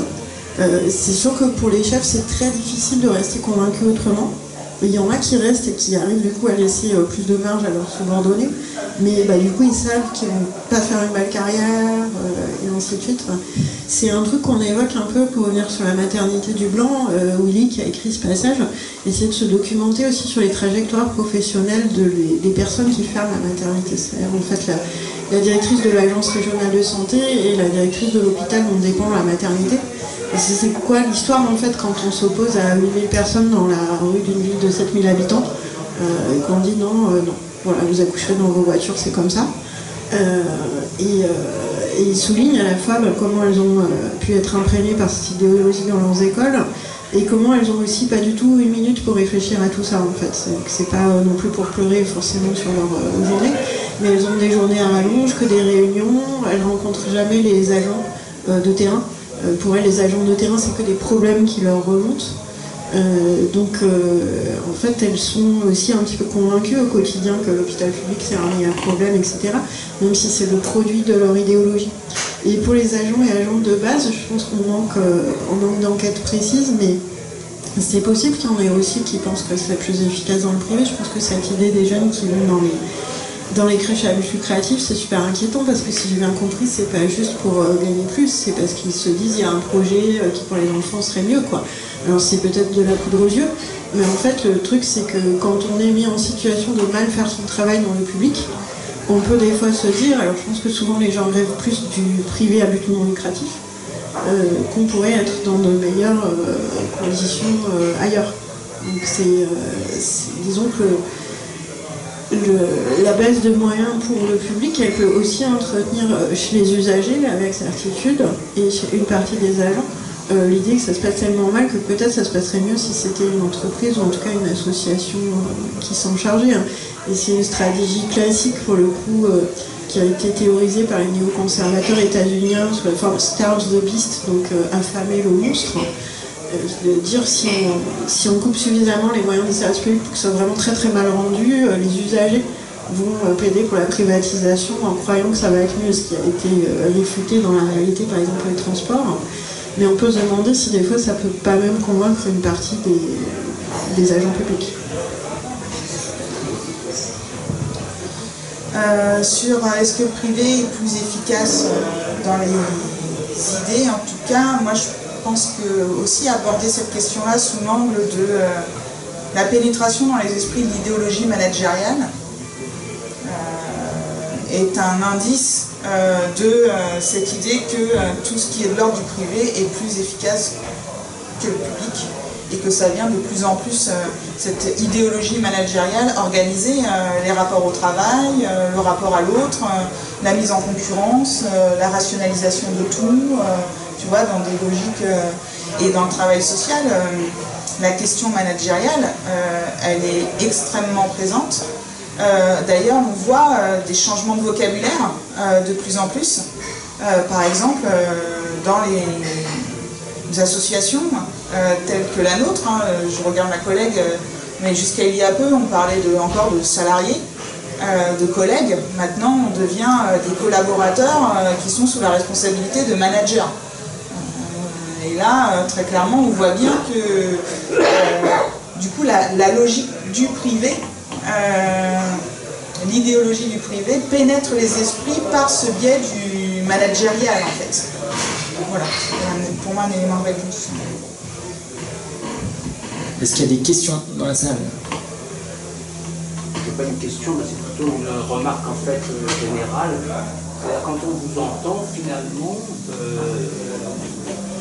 ce que vous racontez, c'est comment, en regardant l'État, les services publics, dans l'action sociale, dans l'hôpital, partout en réalité, ce qui est en train, et depuis maintenant une quarantaine d'années, de se fabriquer, c'est la société de marché. C'est l'alliance de l'État et du capitalisme qui fabrique progressivement la marchandisation, la néolibéralisation, etc., le prix comme on disait tout à l'heure. Et c'est ça un peu le paradoxe, c'est-à-dire quand on étudie l'État, en réalité, ce qu'on est en train de regarder, et c'est ça qui est très grave, c'est la fabrication du néo-capitalisme, du capitalisme qui étend progressivement son domaine à toutes les sources possibles de profit, qu'elles soient dites sociales, ce qui était considéré comme étant de l'intérêt général, de l'intérêt public et qu'on appelait social, devient de la possibilité, de la source possible de profit, et on le voit partout, on peut le voir aussi dans l'écologie au service du capitalisme vert, c'est ça, c'est-à-dire que progressivement le capitalisme s'étend absolument partout avec l'aide de l'État. Je pense que parce que tu évoquais sur les conflits d'intérêts, j'irai plus loin moi, c'est-à-dire que ce qui se passe depuis 30 à 40 ans et qui a commencé en gros avec des gens comme Alain Minc en France, c'est la circulation généralisée d'une élite de hauts fonctionnaires qui passent du public au privé, du privé qui reviennent dans le public, et puis, etc., qui créent leur propre boîte, voilà, dont la pointe actualisée ou extrême a été les affaires McKinsey et autres, mais qui est en fait un truc qui gangrène totalement la mécanique publique et qui transfère toutes sortes de tâches qui étaient auparavant assurées par l'État et des fonctionnaires, hélas malheureusement de plus en plus des précaires ou des contractuels, à des entreprises privées. Et ça, c'est le mouvement dans lequel on est depuis 40 ans, sur lequel il commence à y avoir des résistances d'ailleurs dont notre discussion finalement témoigne, mais il va falloir inverser véritablement la tendance. Et moi, c'est ça qui me paraît, je veux dire, finalement, tout ce dont on parle, on le connaît, on sait que ça marchandise à fond, que le profit gagne, etc. Mais quand est-ce qu'on va véritablement nous gouverner, se retourner contre nos gouvernants et inverser cette logique et retrouver un sens de l'efficacité qui ne soit pas l'efficacité du capital, mais qui soit l'efficacité du service public au service des besoins des gens. Voilà. Je ne vais pas plus loin.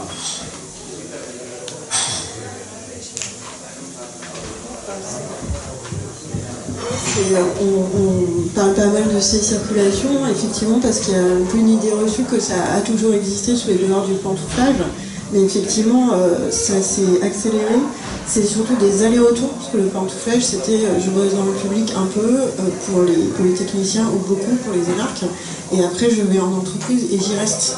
Et donc ça crée aussi des conflits d'intérêts et différents débats. Mais là, ce qui est effectivement important, c'est les allers-retours avec au milieu le passage en cabinet de conseil et notamment la facilitation du recrutement dans le public de gens qui n'ont pas commencé par là. Et là, vraiment, dans le gouvernement Macron, on a de très nombreux exemples dans les gouvernements successifs et qui se recasent entre-temps. Et je pense un truc particulièrement choquant dans la loi de 2019 de transformation de la fonction publique, c'est la facilitation du recrutement en contrat à durée indéterminée aux plus hautes sphères du public. Alors soi-disant ça a été mis surtout pour pouvoir avoir des informaticiens parce qu'on ne savait pas bien les payer et tout ça, on n'a toujours pas vu beaucoup d'informaticiens dans l'État. Et ça sert surtout en fait parce que précédemment c'était très compliqué d'être assez bien payé pour ce que souhaitent ces personnes-là en dirigeant des grands services publics. Par exemple, Jean Castex était le fonctionnaire le mieux payé de France juste avant d'être Premier ministre. Alors j'oublie toujours la somme exacte, mais c'était de l'ordre de 15 000 € par mois, tout prix compris. C'est très difficile d'aller au-dessus. Et donc maintenant, on peut tenir ce genre de fonction en CDI avec des salaires compétitif avec le privé.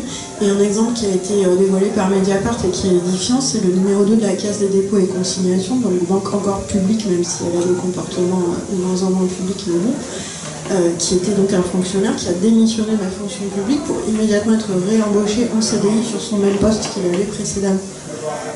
Et donc avec un salaire plus élevé. Et aussi sans doute avec cette satisfaction de s'être débarrassé de l'étiquette de fonctionnaire, parce que c'est des gens qui sont aussi dans la haine de leur propre statut au bout d'un moment. Donc je pense que c'est vraiment important ce que tu soulignes sur les allers-retours en fait. C'est qu'on est dans un système qui promeut la direction des grands services publics par des gens qui viennent de l'entreprise 2 minutes avant et qui vont y retourner 2 minutes après. Et qui réforment. Et qui viennent pour, entre guillemets, réformer, et qui partent avant d'ailleurs que la réforme soit finie. Donc de toute façon, le résultat ne les intéresse pas. En fait, ils ne sont pas là pour dire justement, après la réforme, j'ai fait économiser tant de milliards, etc. Ce qui serait, dont je ne serais pas contente comme citoyenne, mais qui aurait sa forme de cohérence. En fait, c'est juste réformer pour réformer, et après ils partent en entreprise où ils font la même chose d'ailleurs, même si on a un peu de commisération pour les salariés des entreprises, mais ça n'a pas le même impact sur la population. Après, pour nuancer un petit peu, je prenais dans le bouquin toujours, mais vous montrez bien dans l'ouvrage qu'il y a en fait beaucoup de points de stage dans la botte qui sort de l'ENA. Par contre, ceux qui sont par exemple admis au concours interne, eux vont vraiment rester dans le service public. Et donc, est-ce que finalement tous les hauts fonctionnaires sont pourris ou pas? Ouais, on a essayé de répondre à cette question parce qu'elle nous a été beaucoup posée après le premier bouquin. On était plus flou sur de qui on parlait exactement quand on parlait de ces allers-retours public-privé de plus en plus accélérés. Ça touche une toute petite pointe qui sont essentiellement, et ça pose un problème supplémentaire, les emplois à la discrétion du gouvernement. C'est-à-dire où on n'entre pas sur une progression de carrière vaguement normale, mais vraiment sur choix au Conseil des ministres, et donc c'est à peu près 2000 personnes à tenter. Donc c'est surtout en effet les personnes sorties dans les plus hauts rangs de l'ENA et de Polytechnique, et ça s'est un petit peu étendu au-delà, et notamment auprès de gens qui ne viennent pas de l'ENA et de Polytechnique, mais d'écoles de commerce directement. Mais ça concerne une toute petite couche, et en effet, y compris la majorité des énarques, en fait, fait encore toute sa carrière dans le public. Donc ne sont pas concernés directement par ça, mais en fait sont concernés beaucoup par imiter leurs chefs qui font ça, se sentir inférieurs à leurs chefs qui font ça parce qu'ils n'ont pas fait d'école de commerce, et donc essayer de réformer, entre guillemets, parce que ce terme est aussi compliqué dans son retournement, les services publics de la même manière, mais en effet tout en n'ayant pas, pour la grande majorité des hauts fonctionnaires pour l'instant, même si c'est l'ambition vraiment de Macron personnellement d'ailleurs, d'avoir de plus en plus de fonctionnaires qui viennent de l'entreprise. Pour l'instant, c'est très énervant vu leur salaire et leur comportement, et ça a des conséquences graves, mais c'est une toute petite couche supérieure par rapport au nombre total des marques qui est plus de 10 000 coups. Donc en effet, le problème il est plus dans des gens qui ne sont pas directement concernés par ça, mais pour qui c'est l'idéal de la belle carrière, et donc ils vont multiplier les réformes qui sont en réalité des massacres, c'est comme ça qu'on reforme une réforme. Et aussi, ils vont multiplier les sauts de puce d'un poste à l'autre les plus différents possibles, même si c'est à l'intérieur du public. Et ça, c'est un autre point d'évolution de carrière tout à fait contemporain qu'on pointe, même si on n'a pas les statistiques à vrai dire. Très difficile à étudier, mais vraiment, c'est le retour d'expérience de tout le monde, y compris les personnes concernées. C'est que auparavant, justement, au-delà des 10 premiers l'ENA et tout ça, les gens avaient tendance à faire souvent leur carrière dans un même domaine d'action publique. Donc être haut fonctionnaire de la santé, de la culture, des politiques industrielles, budget, etc., en restant dans un truc. Et là, vraiment, l'esthétique de la belle carrière, elle s'est répandue depuis les sommets l'ENA jusque, par exemple, dans les écoles qui sont supposées former les directeurs et directrices d'hôpitaux et d'EHPAD, donc l'école de la santé publique à Rennes, ou l'école de la Sécu, dont j'oublie toujours où elle est, où avant les gens faisaient carrière là-dedans. Ça ne veut pas dire qu'ils n'étaient pas des réformes néo-managériales, mais dans un secteur précis, ce qui veut dire qu'on finit par s'intéresser aux professions qui sont en dessous, par avoir une capacité particulière à dialoguer soit avec les médecins, soit avec les chefs d'orchestre, soit avec les profs. Ça ne veut pas dire qu'on devient leurs copains. Mais voilà, on peut être un patron qui est dans un dialogue social. Et là, cette esthétique de je passe 3 ans directeur des services d'une collectivité, après je vais en ambassade, après je vais diriger un EHPAD, mais en fait je sais que je vais partir dans 3 minutes faire quelque chose qui n'a rien à voir. Déjà, ça déresponsabilise complètement les gens par rapport aux conséquences de leur réforme. Et puis ça fait qu'ils sont dans l'incapacité de comprendre ce qu'ils font. Et donc ils ne peuvent qu'appliquer des recettes à base de tableaux Excel transposables partout, puisqu'ils n'ont pas la connaissance de ce qu'ils sont en train de faire, tout simplement.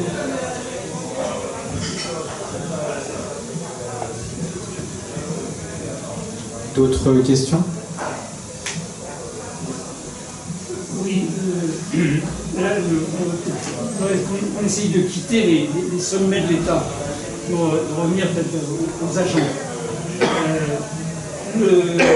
L'ergonomie a appris une chose, c'est que les travailleurs ne font jamais ce qu'on leur dit de faire. Il y a toujours une marge extrêmement importante entre le travail prescrit et le travail réel. Qu'en est-il de ce point de vue-là pour les agents des services publics? Jusqu'à quel point s'oublient-ils aux injonctions? Comment réinterprètent-ils les normes qui leur sont imposées? Comment renormalisent-ils à leur façon? Est-ce que vous avez des éléments là-dessus?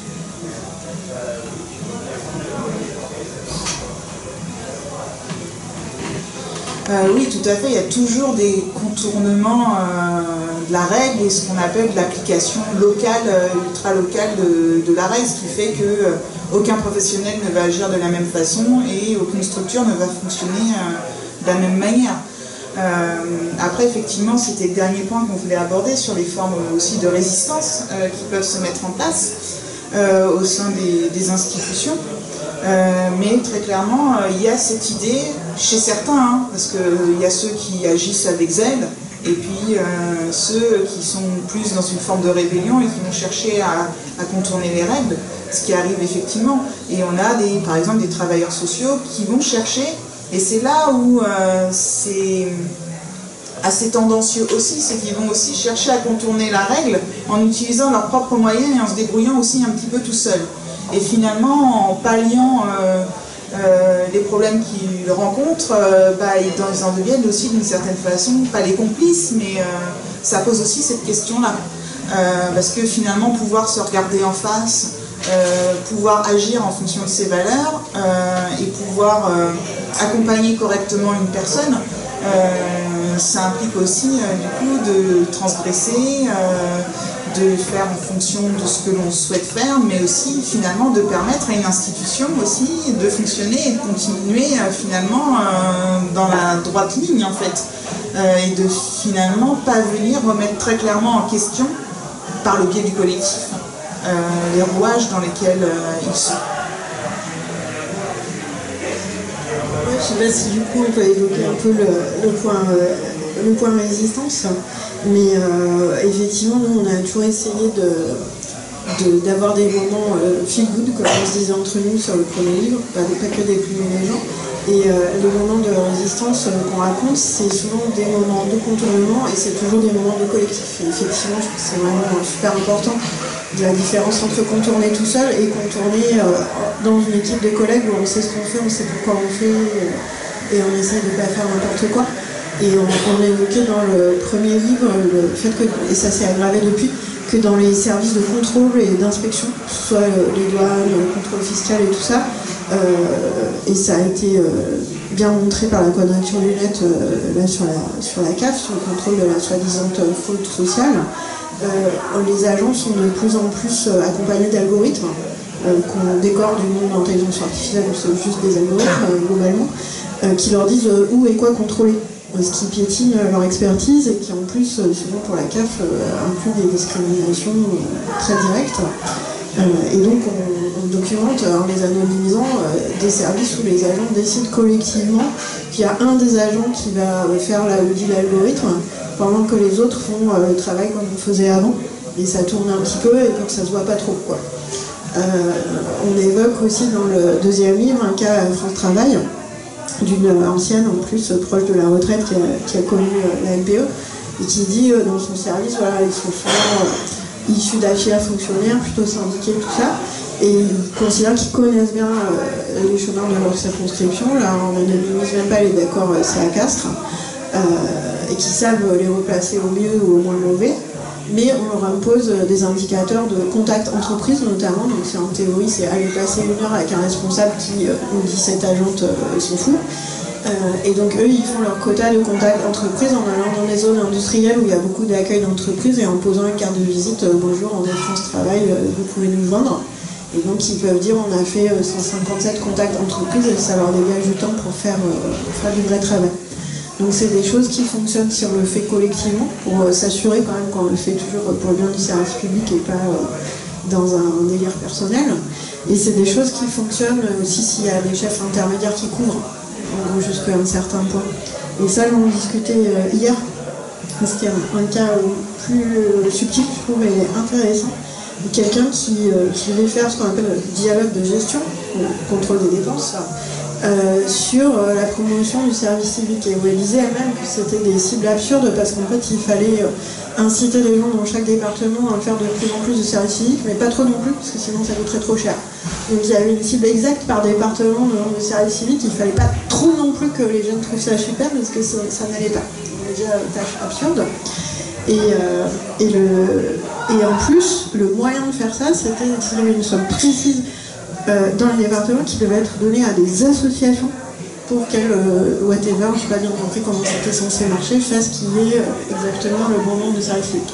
Et donc elle dit, moi j'ai la Guyane qui est revenue, ils m'ont dit non, on a acheté une voiture, et on a fait un minibus, on a fait un service civique bus, parce que nous on n'avait pas d'association du tout dans la circonscription qui était susceptible de faire ça, et on pensait que c'était la bonne chose à faire, donc voilà, on a pris 50 000 balles, on a acheté une voiture, et on peut vous montrer qu'il y a des jeunes qui se sont inscrits pour faire le service civique.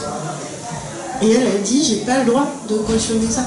Alors qu'en fait, ça remplit le but de la politique, que les jeunes fassent le service civique, mais elle est censée canaliser l'argent pour subventionner des associations, pour faire exactement ça. Et donc en gros, elle a dit, je vous couvre parce que ça a l'air d'être une bonne idée, on voit bien que vous n'êtes pas parti en vacances avec l'argent, c'est dans l'objectif, mais on fait ça cette année parce que je ne peux pas couvrir ça éternellement. Donc on voit vraiment le truc où même la chef, elle est surcontrainte par une règle absurde qui a été décidée par on ne sait pas qui, sur quelle est l'exacte meilleure façon de promouvoir le service civique, dont lui-même on peut se demander si c'est une bonne idée. En plus, vous voyez le nombre de présuppositions qu'il y a dans tout ça. Et où elle se retrouve à avoir un petit cas de conscience et à en parler, pas publiquement, sur exemple de choses bizarres de service public. Alors, pareil, on parle de 50 000 balles, je veux dire, à l'échelle du budget de l'État, voilà quoi. Donc mais les formes de résistance qu'on voit, elles sont par des formes de contournement comme ça, sauf qu'il y a tellement de plus en plus de normes à contourner qu'à un moment les gens se fatiguent aussi, je pense. C'est la résistance.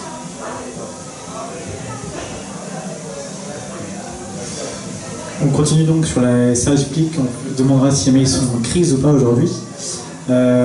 Déjà pour commencer dans le secteur de l'action sociale, les difficultés de recrutement, c'est un travail qui est assez stigmatisé. Les gens peuvent se demander, par exemple, les universités à quoi bon. Ça va avoir des demandes de diplômes élevés pour une paye assez basse et des statuts précaires, et des conditions de travail qui vont se dégrader et une hiérarchie de plus en plus pesante. Est-ce que c'est vrai ça ou pas, leur Ferrand, ou est-ce que c'est un peu imagé aussi Sur les conditions de travail des travailleurs sociaux, et cette idée ce constat de dégradation des conditions de travail des travailleurs sociaux, le constat est parfaitement vrai. Très clairement, je vais prendre un exemple qui me vient en tête.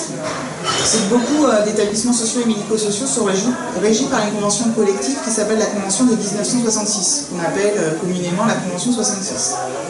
Et pendant des années, la revalorisation du point n'a pas été faite, n'a pas été effective, et en 2023, en fait, ils ont été obligés de refaire une valorisation du point juste pour le mettre au niveau du SMIC. Parce qu'en fait, il y a des salariés qui étaient payés dans les établissements sociaux et médico-sociaux en dessous du SMIC, ce qui est totalement illégal, et du coup, ils ont juste valorisé le point pour être juste nickel au niveau du respect du SMIC. Donc déjà, ça, c'est un premier indice de cette dégradation. Le deuxième élément que je peux également mettre en avant, c'est très clairement les niveaux de salaire, c'est-à-dire que nous, chaque année, dans notre école de formation, on fait un suivi des étudiants qui sont sortis un an après, et qu'est-ce qu'ils deviennent, et quelles sont leurs conditions de travail, etc. Et on a une question autour des salaires. Un éducateur spécialisé, 3 années de formation, niveau licence, on est sur une moyenne de 1 600 € net par mois.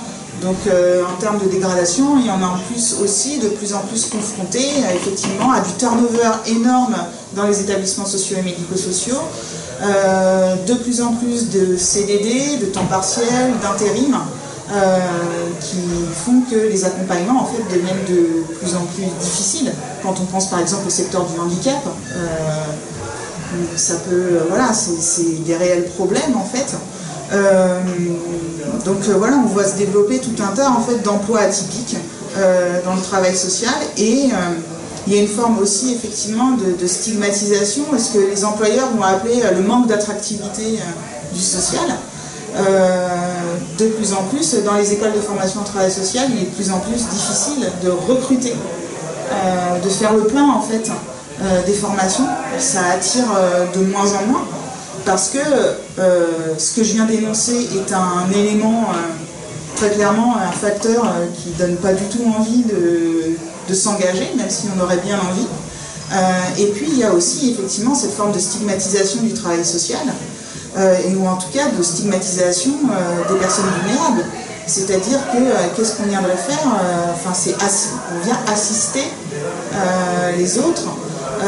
Et très clairement, on est de plus en plus sur une représentation non plus de solidarité collective, de protection sociale, telle qu'on a pu la connaître avec le Conseil national de la résistance, mais on est vraiment dans une logique très anglo-saxonne de l'individu est responsable de lui-même, il revient à l'individu de s'en sortir, et assister les autres, c'est la perception négative de l'assistanat. Donc il y a tout ça qui se mélange et qui traduit finalement un manque total de reconnaissance de ces métiers-là, et puis des conditions de travail qui sont extrêmement rudes.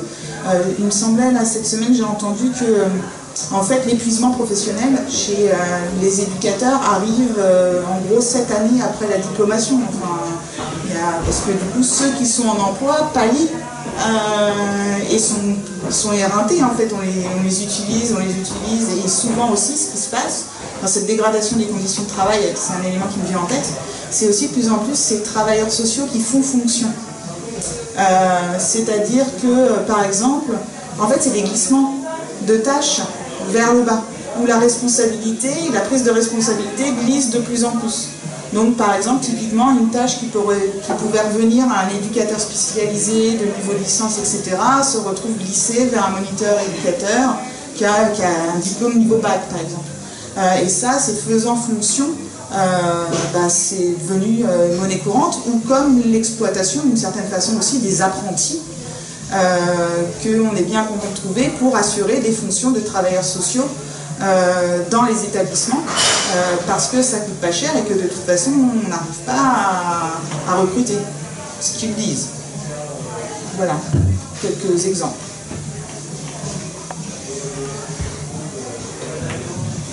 Est-ce qu'on peut généraliser ces constats à l'ensemble des services publics et est-ce que les dégradations de travail vont toucher davantage les personnes qui sont travaillées dans le service public par rapport à celles qui travaillent dans le privé? Il y a aussi un petit peu l'aspect peut-être fainéantise qui va revenir. Je pense dans l'ouvrage La haine des fonctionnaires à l'exemple de Marie-Jo qui en fait est chargée de livrer le courrier dans une hôtel de ville, donc dans les différents étages, et en fait elle s'arrête toutes les portes pour prendre le café, prendre du gâteau, etc. Et un jour sa chef pète un câble et décide de la convoquer dans son bureau, et en fait en faisant son travail à elle se disait à la base qu'elle était fainéante, mais finalement en le faisant avec la personne qui est en charge et en voyant les conditions de travail, elle va se rendre compte que ce n'était pas forcément si facile que ça.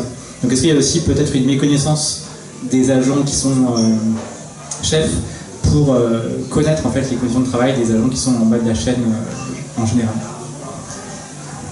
Oui, un gros aspect du livre, c'est qu'on a voulu documenter ces conditions très difficiles dans des métiers les plus variés possibles, parce qu'y compris en tant que fonctionnaire, nous on en a découvert des métiers dont on connaissait éventuellement l'existence, mais pas les réalités.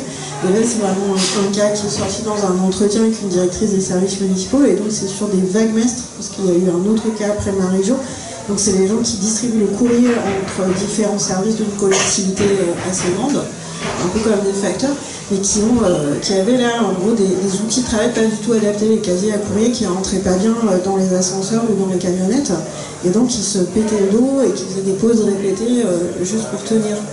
Et donc c'est effectivement un exemple de conditions très physiquement difficiles qui, contrairement aux idées reçues, qui imaginent dans les fonctionnaires soit le truc caricatural administratif sur son fauteuil, soit l'idée que les profs n'ont pas de contraintes physiques, qui est fausse en fait, mais c'est bien, c'est qu'on ne sait pas, parce que comme il n'y a pas de médecine du travail des profs, du coup il n'y a pas de retour.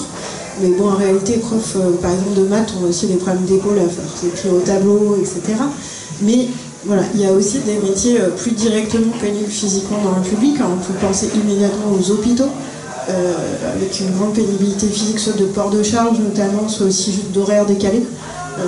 Pour tous les personnels, particulièrement aides-soignants et ASH, c'est-à-dire nettoyage brancardier, mais aussi infirmières, voire médecins.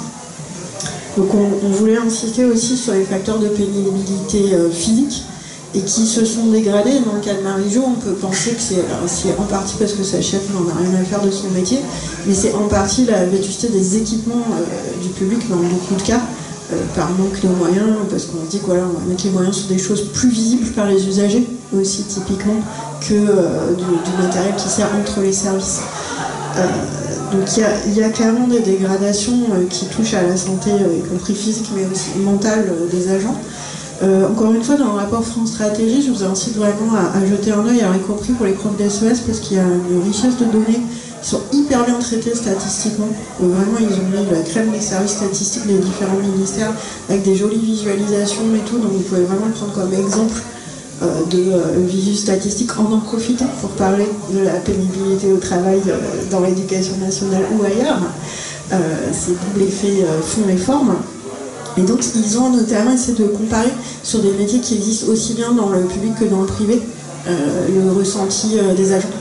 En fait, il y en a pas mal, les métiers administratifs, les métiers manuels des collectivités qui peuvent être exercés tant dans le public que dans le privé. Les résultats sont assez contrastés. Par exemple, les agents de restauration, c'est tellement l'horreur dans les cafés-restaurants dans le privé qu'en gros, ils sont plutôt contents d'être dans le public. Ils vivent plutôt bien, ils disent pas trop de dégradation et tout ça, quoi. Donc ça dépend vraiment super des métiers. Ce qu'on peut dire quand même un peu généralement, c'est qu'il y a, au-delà des questions de pénibilité physique qui ne sont pas nouvelles, mais qui vont être aggravées par les sous-effectifs, malgré tout, mais qui souvent sont vraiment problématiques dans le privé aussi. Et donc là, pour avoir regardé d'un peu près les gens qui ont regardé le bio-nettoyage des hôpitaux et des EHPAD, là où c'est encore public, c'est quand même pas des métiers de folie. Il y a des très mauvais salaires, pas de possibilité d'avancement, pas de possibilité claire de sortir du métier. Or, en fait, on ne peut pas être brancardier ou femme de ménage d'hôpital toute sa vie physiquement. C'est pas foufou. C'est vachement mieux que chez Honnête et Chalençon. Où clairement, là, les gens restent vraiment jusqu'au moment où ils trouvent n'importe quel emploi un peu mieux, y compris caissière, quoi. Donc là, comparaison, c'est horrible dans le public, mais c'est sans doute un peu mieux que dans le privé. Mais si on entre sur les aspects plus psychologiques, France Stratégie documente vraiment un grand mécontentement sur les relations managériales dans le public. Mais bon, dans le privé, c'est pas forcément super non plus. Mais voilà, ce qui avait été documenté aussi précédemment par l'enquête de nos services publics et qui peut être spécifique du public dans une certaine mesure, en tout cas des activités qui devraient relever du public, c'est les questions de sens au travail et d'injonction contradictoire. C'est vraiment particulièrement grave dans les métiers du soin, de la santé, du social, du médico-social, avec ce truc de devoir faire de la rentabilité tout en ayant en même temps, tu l'as hyper bien dit, l'injonction de l'aller vers la bienveillance, passer du temps, etc. Si on avait dit aux gens devenez des robots et faites du profit, beaucoup de gens seraient partis, mais au moins l'injonction ne serait pas paradoxale. C'est ça qu'il faut faire.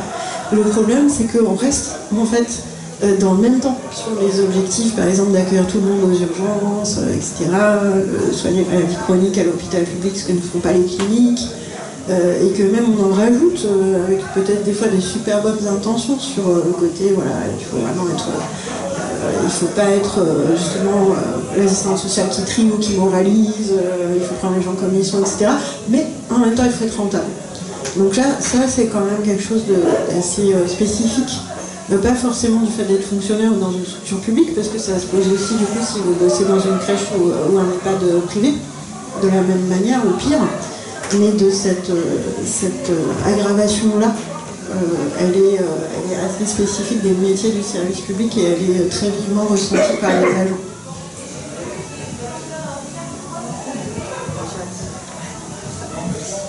Et puis enfin, David Graeber, l'auteur de Bullshit Jobs, disait que les métiers les plus riches, les plus utiles, sont les métiers les plus mal payés, car ceux qui n'y travaillent pas, ils ressentent une espèce de jalousie morale envers ceux qui y travaillent. Est-ce que pour vous, c'est vrai comme constat, ou bien est-ce qu'il y a d'autres raisons qui vont expliquer les faibles salaires dans les métiers de la fonction publique en général?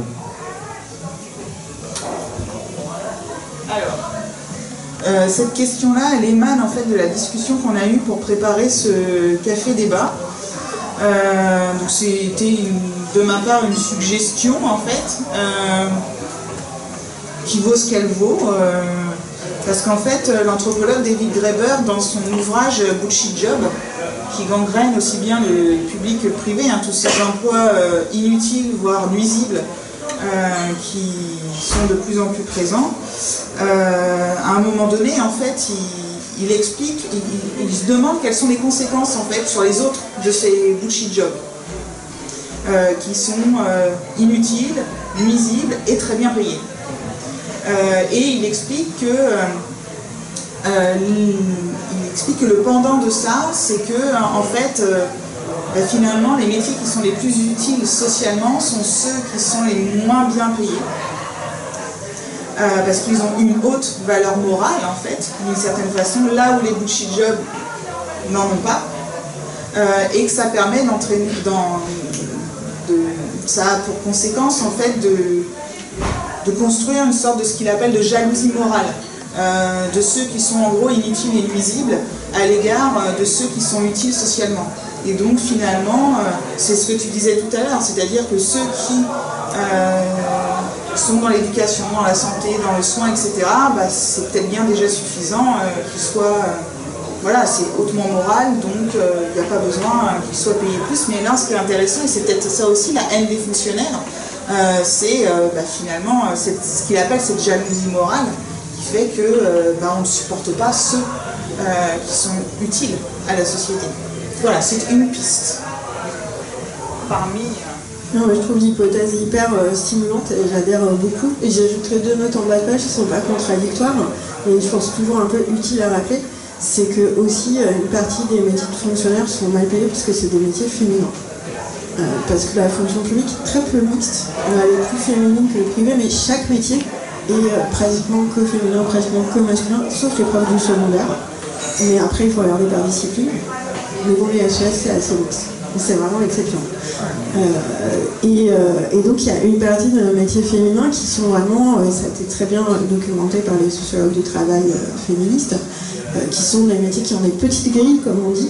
C'est-à-dire qu'on ne peut pas aller très haut par l'ancienneté, qui ont eu moins de possibilités historiquement d'accéder au management. De toute façon, il y a toujours des plafonds de verre implicites, comme dans le privé, mais pendant longtemps, il y a même des plafonds de verre explicites. Il faut quand même voir que jusqu'aux années 1970, il y avait plein de fonctions qui étaient réservées aux hommes ou non mixtes. Par exemple, l'inspection du travail, il y avait l'inspection du travail des femmes pour les femmes, l'inspection du travail des hommes pour les hommes.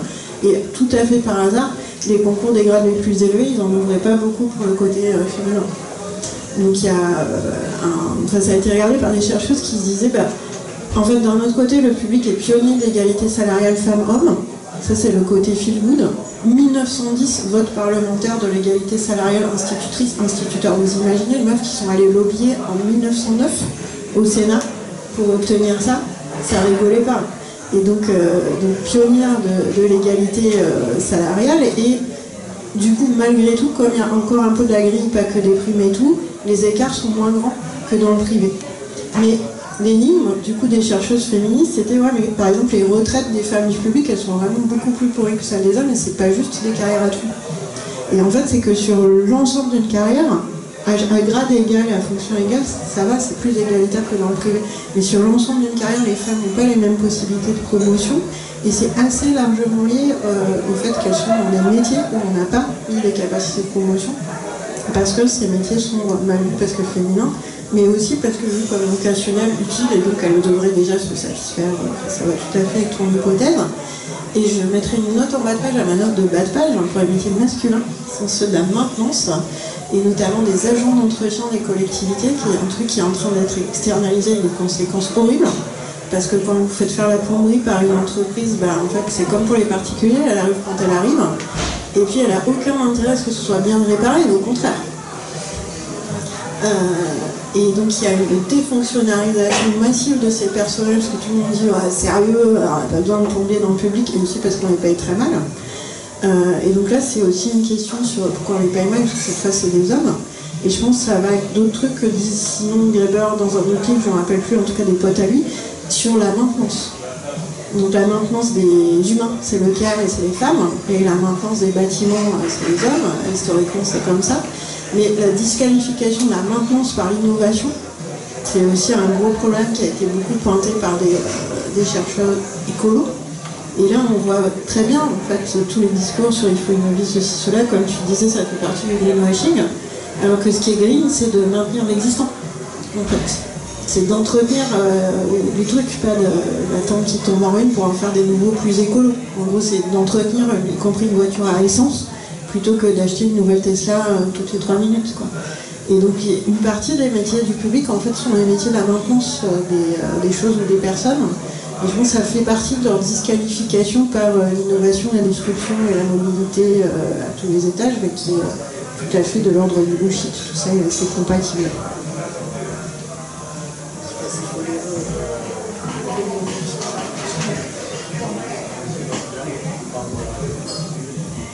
Ouais, est-ce qu'il y a des questions dans la salle?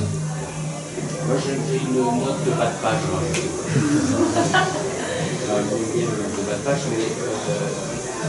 Il me semble que dans l'histoire de la haute valeur morale des métiers mal payés, il me semble d'autant plus qu'ils deviennent des métiers totalement pas parce qu'ils ont cette haute valeur morale, ils sont parfaitement instrumentalisables pour faire fonctionner à bas coût les services publics. Ça existe aussi dans le privé d'ailleurs, mais enfin, et c'est ça, c'est un élément absolument essentiel. C'est-à-dire toutes les personnes, finalement, au nom de la conscience professionnelle, au nom de, etc., je suis mal payé, mais j'aime le travail que je fais, il faut le faire quand même. Enfin bon, vous connaissez la sérénade et la chanson que les gens se racontent à eux-mêmes, qu'on leur a fabriqué dans la tête, et qui fait qu'ils deviennent des instruments, des complices contre eux-mêmes, en fait, d'un fonctionnement à bas coût des services publics.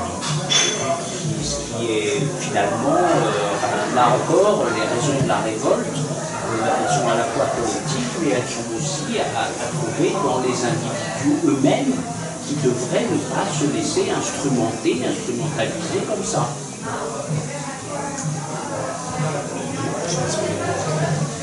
Je suis d'accord.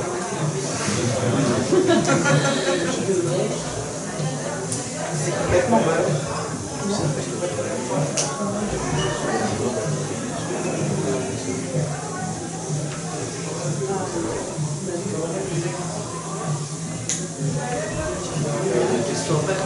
Ouais, moi j'ai une autre question, mais si tu as une question, vas-y. C'est du coup, est-ce que, quelle est la place des syndicats dans toute cette affaire voilà. Est-ce que les syndicats, on constate qu'ils permettent de freiner, vraiment, je me sens que c'est aussi le défi des syndicats, de freiner ce désengagement du service public? Alors, la question des syndicats, je pense cette question-là en elle-même vaudrait le coup de faire un autre café débat. Ouais. Ça pourrait prendre, je pense, des heures, puisque entre contestation à minima ou accompagnement finalement des multiples réformes avec finalement des grèves au compte-gouttes par secteur, etc. Voilà, en tout cas dans le social, le syndicalisme il est dans le même état que le syndicalisme au niveau national, très clairement. Les mobilisations collectives sont assez faibles. Si on prend Tours, il y a eu une manifestation des professionnels de la petite enfance la semaine dernière, où il y a 15 jours. Ils étaient une centaine devant la préfecture. Ça interroge quand même quand le sujet est les enfants. Donc les syndicats là-dedans, moi j'aurais plutôt un regard très critique sur le syndicalisme en termes d'accompagnement en fait. Moins pire, mais ça reste le pire.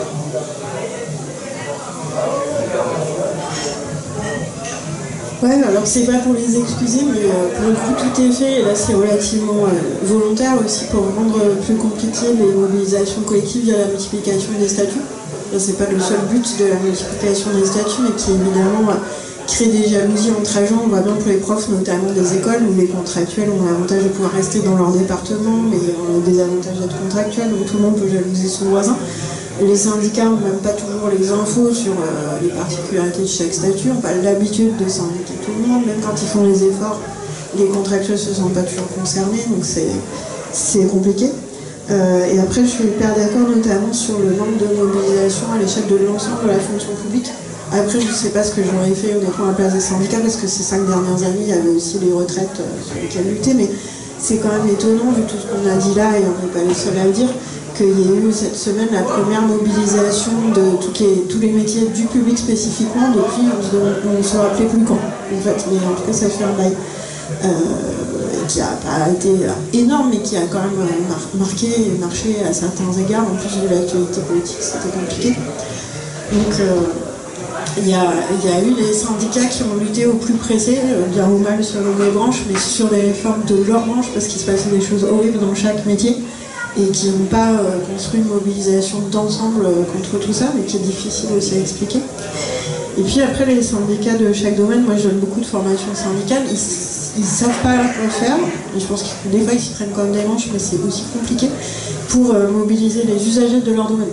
Parce qu'en fait, moi depuis que j'ai compris les problèmes de l'hôpital, donc j'étais vraiment pas du tout spécialiste et j'avais la chance de ne pas avoir de proches hospitalisés, je dis mais pourquoi on n'est pas juste en manifestation tous les jours, tout le temps, les gens en fait, sur ce truc qui peut tous nous toucher un jour et qui touche beaucoup de nous via nos proches tous les jours. Comment ça se fait qu'on n'est pas tous dans la rue à parler de l'hôpital public tout le temps? Et on peut le dire pour la petite enfance et pour plein d'autres domaines. Donc les usagers ne sont pas organisés en tant qu'usagers, à l'exception des parents d'élèves et encore. Et il n'y a pas d'habitude de dialogue du coup entre des organisations syndicales et d'usagers d'un même domaine pour lutter ensemble sur des trucs contre ceux qui nous dirigent au lieu de se chicaner sur comment le service il est rendu. Et je trouve que notamment il y a une pudeur excessive des syndicats à publiciser les causes des problèmes. Moi qui suis beaucoup usagère du transport en commun, quand il y a des grèves SNCF ou RATP, je vois rarement l'explicitation de pourquoi la grève, ou juste quand ça marche pas au quotidien, je vois rarement le service est pourri parce qu'on est en sous-effectif. Donc les usagers se font leur film dans leur tête sur les conducteurs alcooliques, absentéistes ou autre chose, mais c'est aussi faute d'explication directe, et on nous rétorque beaucoup le devoir de réserve, alors pas à la RATP, parce que c'est pas des fonctionnaires en plus, mais qui n'interdit absolument pas en fait, de mettre sur un guichet aujourd'hui le service est pourri parce que nous sommes en sous-effectif, ou soyez indulgents, cette personne est en service civique. Parce que les usagers surqualifient souvent dans leur tête les gens qui sont en face d'eux, et quand on exploite des apprentis par exemple, on évite de leur mettre un gros badge apprenti quoi. Et donc il y a... Ouais, moi, nous c'est ce qu'on dit, mais après on est universitaire, hein, on va pas faire des leçons aux syndicats, mais ce qu'on observe c'est le peu de mobilisation conjointe des usagers et des syndicats, et sans doute parce que c'est pas dans le répertoire d'action historique des syndicats en fait de savoir comment mobiliser les usagers avec eux. Et au fond les seules mobilisations communes c'est ces histoires de fermeture de services publics et notamment d'hôpitaux et de maternités, souvent à l'initiative des élus locaux qui sont quelque part des représentants des usagers assez légitimes, ça dépend des élus locaux, mais qui peuvent être assez légitimes pour faire ça.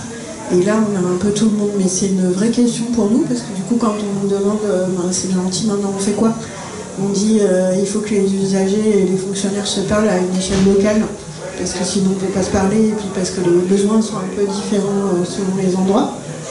On sait que c'est un peu yaka faucon, c'est pas nous qui avons l'organiser non plus, on n'est pas légitime, mais on ne sait pas bien comment on fait ça.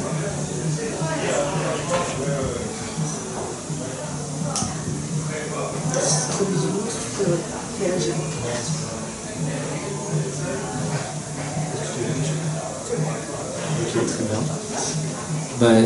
Du coup, on va peut-être arrêter là pour ce café Sciences Sociales. Merci beaucoup d'être venu.